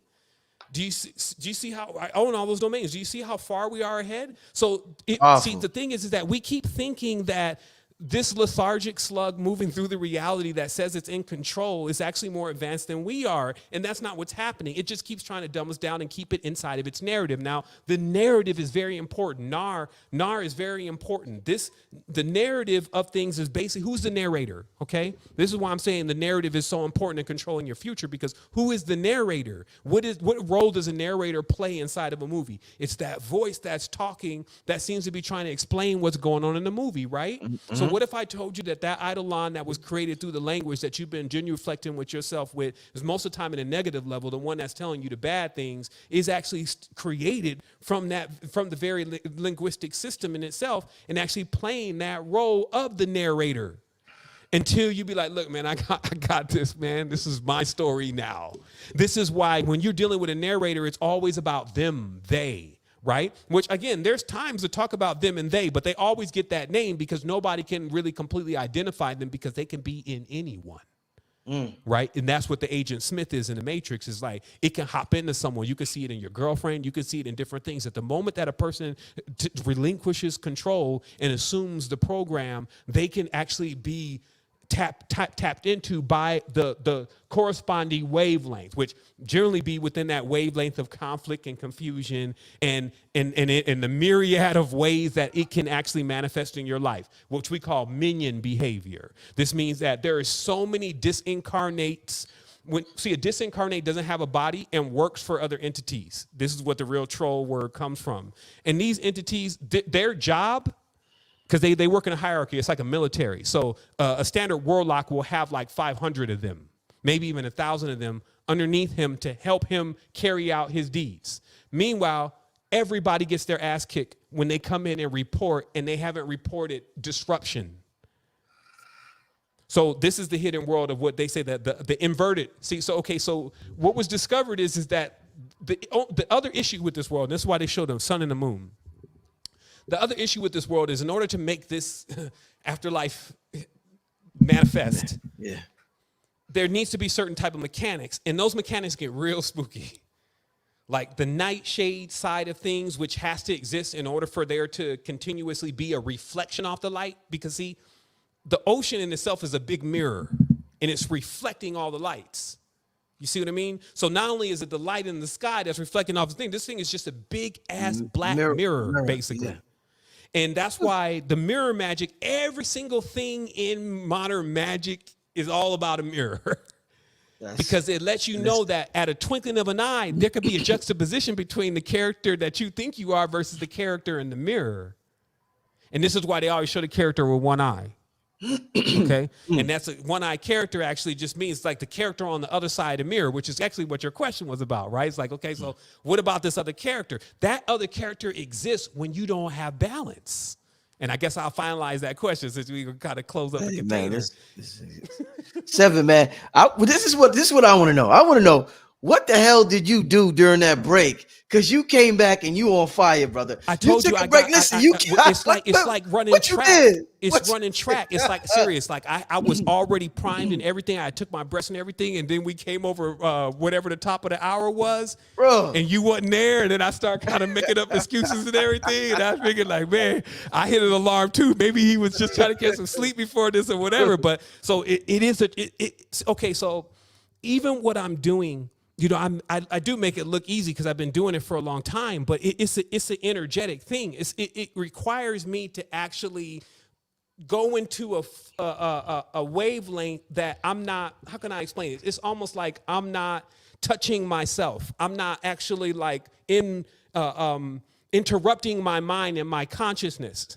If this thing goes well, if it doesn't go well, I'm pretty much checking every stanza of what I'm saying to authenticate it and make sure that it's accurate to the previous thing that I mentioned. So in that way, it could also be very robotic, but it's just basically making sure that the truth in itself stays in alignment with what everything we've said thus far. So it's like a self-updating system. Like, okay, if we're coming out of alignment here, because when you're in a paradox, there's a Biggie Smalls here. So I got to even be able to explain that, but in a way where, like I was saying, hey, it's more like we're all working together versus when we're doing different poles and we're not working together, to understand how positive and negative can work together. Because other than that, most people can't conceive in their mind how two opposing poles in the same field could actually move together. You see what I mean? Without one of them becoming positive or one of them becoming negative. And so to me, that's also what's up with the reality. It's like, I'm not trying to become a woman. So meaning that the whole thing with the whole conscious community and things like they be trying to do to men and try to put them into this thing like you haven't tapped into your divine feminine and blah, blah, blah. You need to become more sensitive and blah, blah, blah. It's not exactly like that. The most important thing is for you to actually truly be who you are. And if you're trying to force somebody to be something that they aren't, or you're trying to basically change a person's path, this is how a person gets off their path. So for me, it's more important to describe such things that I'm explaining now, rather than insist that everybody needs to do them. And then in my personal life, if a person is looking in and you're a stickler for detail, when you see what I'm up to, you see what I write, and you see how I do it, you may see that mark of intelligence. If you made that mark of that, I can afford to put this person in my cabinet of curiosities of intelligence, meaning that I can vet them and say I can at least listen to some of the stuff that they're actually saying because it would be valuable to me, right? So that's what I constantly make sure that I'm doing in this position, because when I got into this position, it wasn't something that I was wanting to do personally, like I'm going to go and be a teacher. It was something that I was told that I have to do. And I thought that it was going to end a long time ago, because I thought I was done talking a long time ago. And now I will say that regardless of whatever happens with me, the Matrix, the Resistance, the whole nine, as long as there's some wax still and we got some recordings, everything that I already need to say is generally encased in every single one of my videos. Like I always make a summary of the entire cosmos by the time I'm done with any video that you listen to, right? So for me, it is like I'm repeating myself, but in a different way. And I'm agreeing to stay in whatever grade this is until I get that next upgrade. Like, yo, okay, now it's time for you to move to the next stage. And while I'm here, I try to learn as much as possible. And I learn a lot. Every time that I think about, man, you was going to leave, and think about it, you wouldn't have had even to learn that, and you would have needed that experience. I can see life as being a great teacher of experiences, right? But you got to throw yourself into it, and you got to challenge it. And so what I do is I challenge gods. That's the first thing I go at. Like I go at what I think I believe in. And so I realized the other day, I thought about this. I said, man, if I don't even believe in God, how can I believe in people? And I sat on that one for a while. And then that all too familiar, very powerful voice, but so quiet, came in and said, because you believe in yourself. Like, we got to understand that the belief that you have in your brothers and sisters is directly tied into the belief that you have of you. So if you start writing them off, you're literally writing yourself off. This is really like that. It's like it is very counterproductive for the growth of your DNA to deny it and to actually be disgusted by it and not want it. And I believe that we also have to realize, even as a people, melanin people, when we're making others feel that way, right? Especially people that we even could say is our friends, right? Because I got friends that are all from different parts of the spectrum. But even in some cases, like black folks will make white folks feel like that, basically that they shouldn't even be here, that they shouldn't even be alive, that they shouldn't even be created, that they're not even real, that they're ghosts and phantoms. And you got to just think about just that from a whole nother dynamic about the kind of person that you are. And if that clicks, if that ever clicks, it'll also click to you about the Bible and God killing up everybody in the Bible, how anybody that does anything like that, they should never get a pass. You should never be able to kill babies and get a pass. I don't care who you are. Like on the last days of whatever, we'll meet in the sky then, and we'll go at it in, and that'll be the whole thing, because there are principles to life. And that's why I say love. You know, it's love. It's the Taurus. There's a principle to love, and it's pro-life. Why wouldn't it be? Right? If it wasn't, none of this would be here. If it didn't reach out to give the gift, something from nothing, the impossible, we still don't know where the first thing came from. It's impossible to figure it out. So that kind of force, if it didn't reach out in initial gesture, you try and tell me that ain't the most powerful thing is to give? That's why I say, hey, better to give than receive, my brother. Because if you can give, that means you're in the control point. And that's when I realized that this sovereignty thing was a big deal, because there's only a few of the gods that are sovereigns. And that was the whole concept of the Wujra Quran and the sailors, that they were all sovereigns. Sovereign was an actual term that you would receive when you reach a certain stage of actually being self-substantiated. This is what nirvana was really about. It basically means that you're not dependent on any of the elementals. So fire, water, earth, wind, all the air and all that oxygen, all that stuff, you don't need that to exist, right? And that's like, these are benchmarkers for things when you start calling yourself a creator. You see what I mean? And so what I would assume then is now we have this opportunity, as I mentioned before, to bring this stuff into alignment for maybe even ourselves individually sometimes, like more so than in 2023. See, in 2023 now, it's funny because it's 2223 right here on this side. So I guess that's the synchronicity, and it's the third. So in 2023, which is 322, right?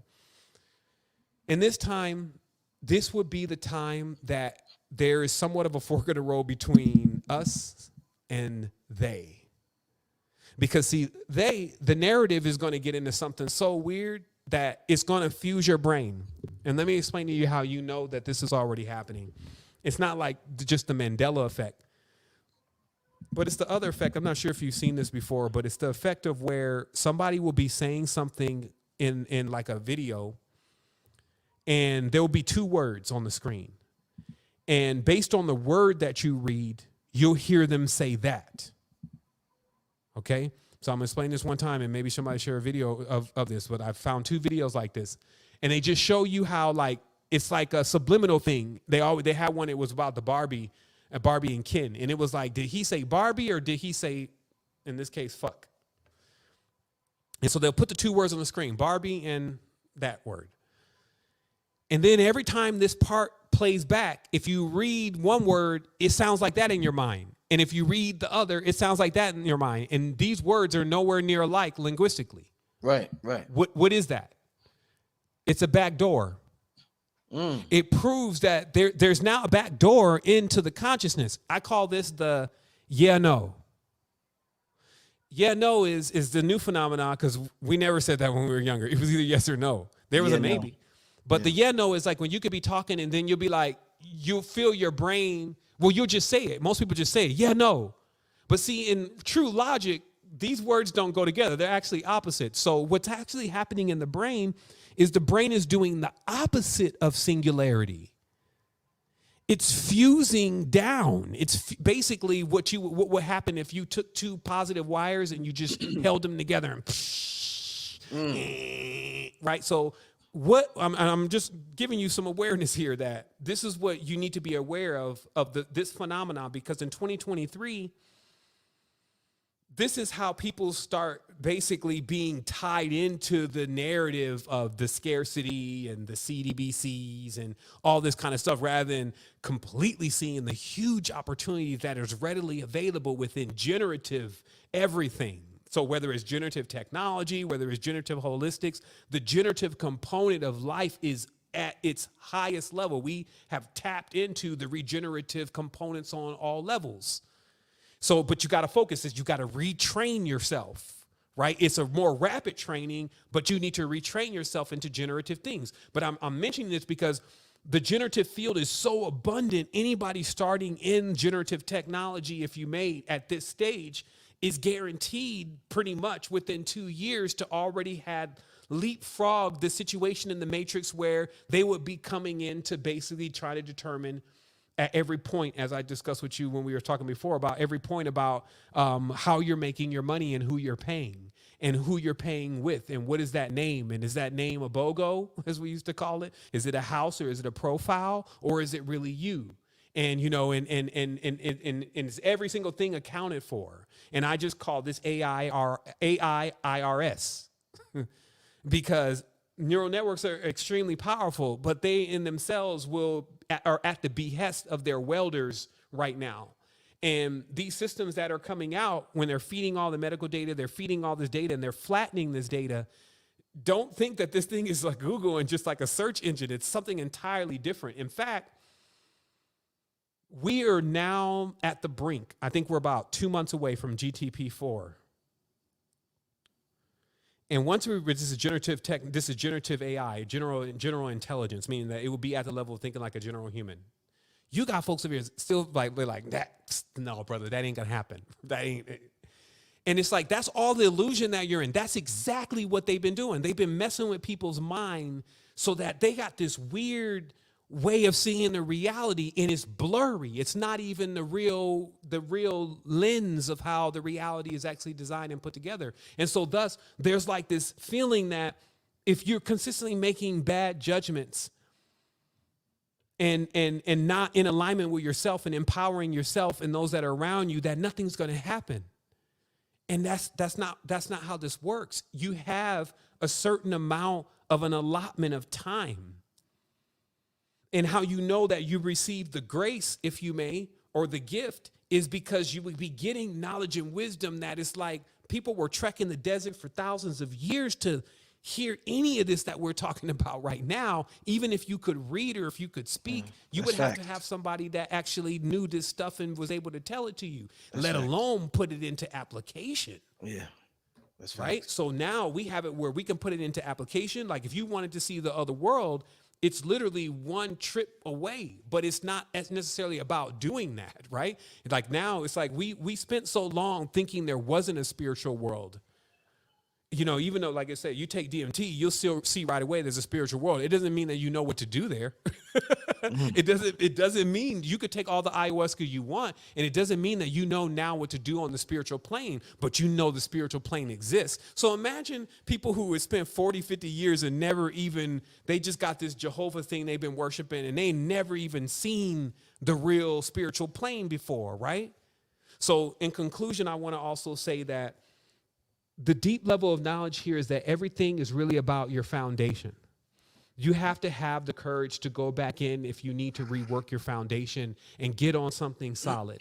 And the reason is because obviously when you even grow up in dogmas or you have things happen to you when you're younger, you base everything that you're experiencing on the world from those dogmas. So everything goes into that, like I said, angel or devil category when you have a heavy Christian religion programming sitting under the layer of your metaphysics. You see what I mean? And then so sometimes you got to go back and watch your consciousness and watch your mind and see how much of that residue is still left that is allowing you to go on with certain absurdities that is short-circuiting your very energy. In order to have access to the complete cosmos, you must have a pass. The way that you get a pass through the cosmos is that you actually will help all of the children. You don't care what color they are, any of that you will help the children as if they're your own. Because see, what a bad judge does is we got bad judges in the world. They judge the children and like they're not theirs. Like they'll give a young cat 20 years, but he'll never give his son 20 years. So he's not treating that child like it's his child. Because he'd be like trying to rehabilitate his son and all that kind of stuff. So our hard north is always to let us know that we are basically upholding the children for real. And we don't care what color those children are.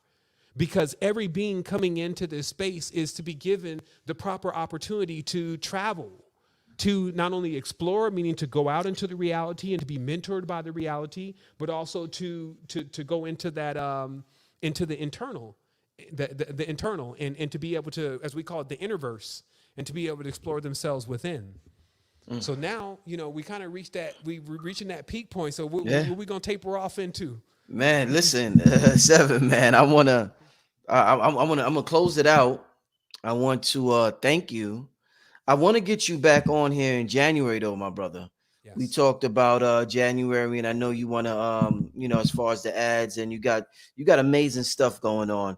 But I want to get you back on here in January, and we could take some Q&A from the people, and as well as continue to build. But man, this was legendary tonight, my brother. Man, that would be lovely. Like we could just make, that next engagement just for the people. We come right in, because we could go anywhere with this. But I trust that, that what was transmitted today, not only was pleasing to the soul, that lets us understand that there's other passageways, that to ourselves to clear certain things up, like to really, again, see this organism and how it all is us, even a planet that we on.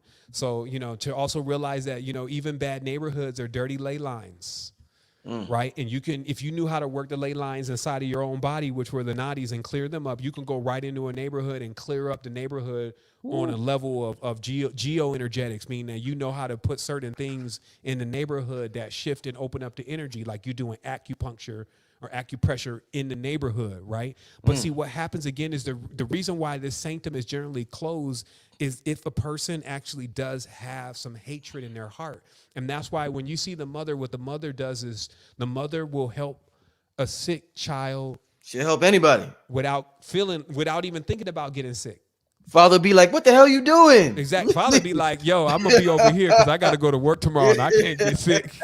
You see what I mean? But mother be, be there. And so in that embodiment of just being in it, like, look, I don't know what happened to your skin, but I'm in it with you. You see what I mean? It's just like really sojourning, because I do know that in many ways, again, we're sharing something, but somebody is trying to cure themselves consistently off of somebody else.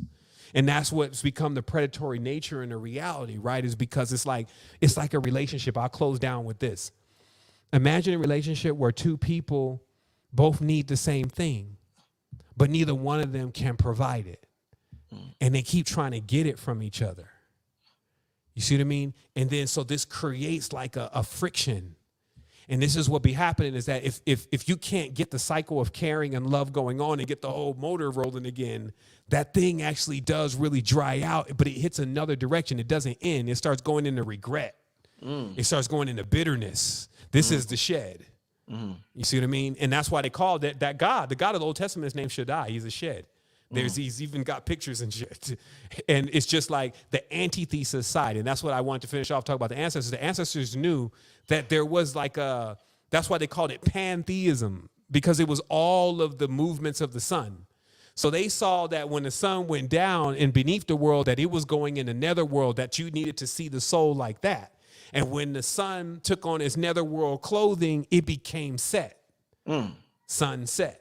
Sunset. Whew. Okay. And then when Set ruled the night, and Set was built to rule the night. So, because the night was like a different thing. It's just like the night it was like they wasn't sweet. It wasn't nothing sweet down there. And that's what I was saying. It's like, it's a different level of how things are functioning. And when you talk about like when we've graduated so far in our consciousness, and we've already gone, we come forth by day. So we already went through that experience. And it's like now somebody's trying to put us back into that darkness. And it's like, that's why we got to keep shining on this, man. And we got to shine so much that it actually does really affect, because, stars transfer information. It starts affecting those that are around us, and we're just sending that harmonic to them. And then when that happens, what their body would be doing is their body is responding. So it's like when you're around the body, when you're around another person, first of all, what happens with frequencies is the strongest frequency wins. We can see this in audio, video. You do music, so you can watch how frequencies will dominate another frequency. Healers, what they come in with is this balanced frequency that is so strong, they don't really have to say anything. That's why I say the greatest teachers don't need to tell everybody anything when they're teaching somebody, because they know they become taught, but they don't enter into that teaching sanctum, because it's like an energy that is around that person. And so, let us be more grateful in the life that we can even have these energies. At the end of the day, one of the things that I was noticing is when I do get a chance to sit down and breathe and feel my body and feel my connection with myself, and it feels so good, I just even sit in that moment and be like, man, it's crazy that you can even do this. And I want to make everybody know that, or let's make sure that everybody knows that precious gift that you can have when you sit with yourself and you get really calm and you start taking some breaths, especially if you know whole body breathing, and you start feeling good and you start feeling that energy coming up and that kundalini moving through the body. Remember, everybody can't do that.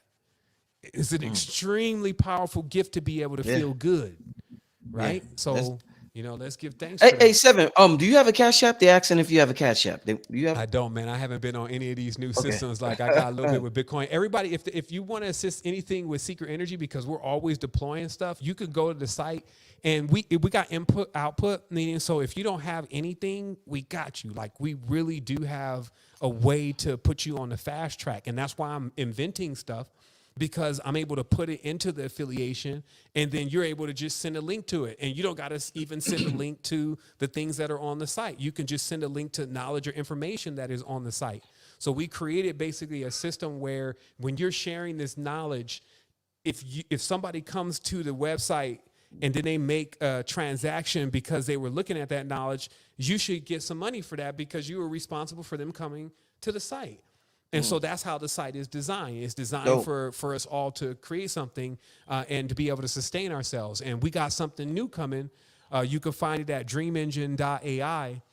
And it's a whole different level. It's going to bring value into every single thing that you're doing. So just like you were saying, yo, shoot me them thumbnails. Even that, like from even restylizing just you. I feel like that what happens for us is that we seldom see ourselves stylized as the hero. You see what I mean? And so there is a part of us, you know, some people are like, oh, that's egotistical, but there's a part of you that you have an aesthetic. This is the thing that I wanted to finish off with here. You have an aesthetic, you have a pattern. And this is why in ancient times, every tribe had a special pattern, right? You remember that, right? Everybody got a pattern, right? And so when you're born, they give you this pattern. It's not just a name, they give you a pattern because this is your aesthetic.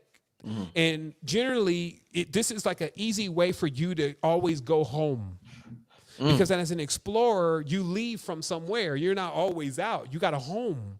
And so to get back to your home, you know your pattern, so you know your direction home. And so what I find is that we should explore art more because there's times, and it's already been happening to me, where I'll see a certain image and it will remind me of where I am and where I'm from. And it's like, it's a different way of looking. It's the same thing we were talking about with geometry. It's like it triggers something that's coming from the inside out rather than the outside in. Something that you didn't have to like learn with knowledge and now you recognize it, but something that you always knew that you haven't seen in a long time. And that's the beauty of, again, where we're at now and what we're doing now, going to be doing in January in Dream Engine, is that we're able to realize a different reality for ourselves for real. So that way, when you start to even, because English is, you know, I downplay it a little bit today because it can get quite wicked. But the reality is that it is also a very powerful language. So when you know how to describe certain things like hyper ornate, you know, words that we often don't really use, when we don't have words to really describe what we really want to receive in life, we don't have necessarily the energies or the characters to actually allow us to receive it. So I found that text to image is in itself also very educational in letting us realize why the way that we form our words together don't exactly end up equaling the manifestations that we're looking for. And how to actually get those words that do allow you to manifest what you're looking for. And then even more importantly, allow you to see a picture of it. Because once you get a picture of it, you can see if is that really where I'm at? And this takes just only a little bit of time. And so this is the kind of stuff that Dream Engine does. And I'm super excited to get into that because I can't say after 14 years of just all out occult knowledge, you know, I am ready to do something that also is going to be equally as appealing for especially the children, you know, like illustration, creating like books and movies and things like that. So that, because we write the story for them. Indeed. You know what I mean? So, you know, do your best, be creative. So thank you so much, Rich. I also wanted to say, you know, it's been real, like, as I said earlier in building with you, and you also mentioned that, you know, it's been years for us, like over a decade. And, you know, watching our own growth, like, you know, I remember the beginning. I remember you was like I used to, you remember on Sesame Street where they had the lady with the socks and you never see her face? He's like, yo, you never see the lady's face, right? You was like, it's like, who is that behind the guy right there? Go. And I always felt that was so honorable. Yeah. You see what I mean? Because it wasn't even that's like the first sign of it. And that's why I say for me, when I decide initially that a person is on the level, they're always on the level with me. I never change it because I never know what reality I may end up in. Maybe a day they do something crazy. And I'm like, but if I've already agreed, I'm like, that person's on the level. So I just want to, you know, thank you for always holding the space and giving the opportunity for so many powerful brothers to come through, you know, Billy and Rod and Be Serious. And, you know, this is, you know, these are very powerful, enlightened brothers, you know, Strayhorn.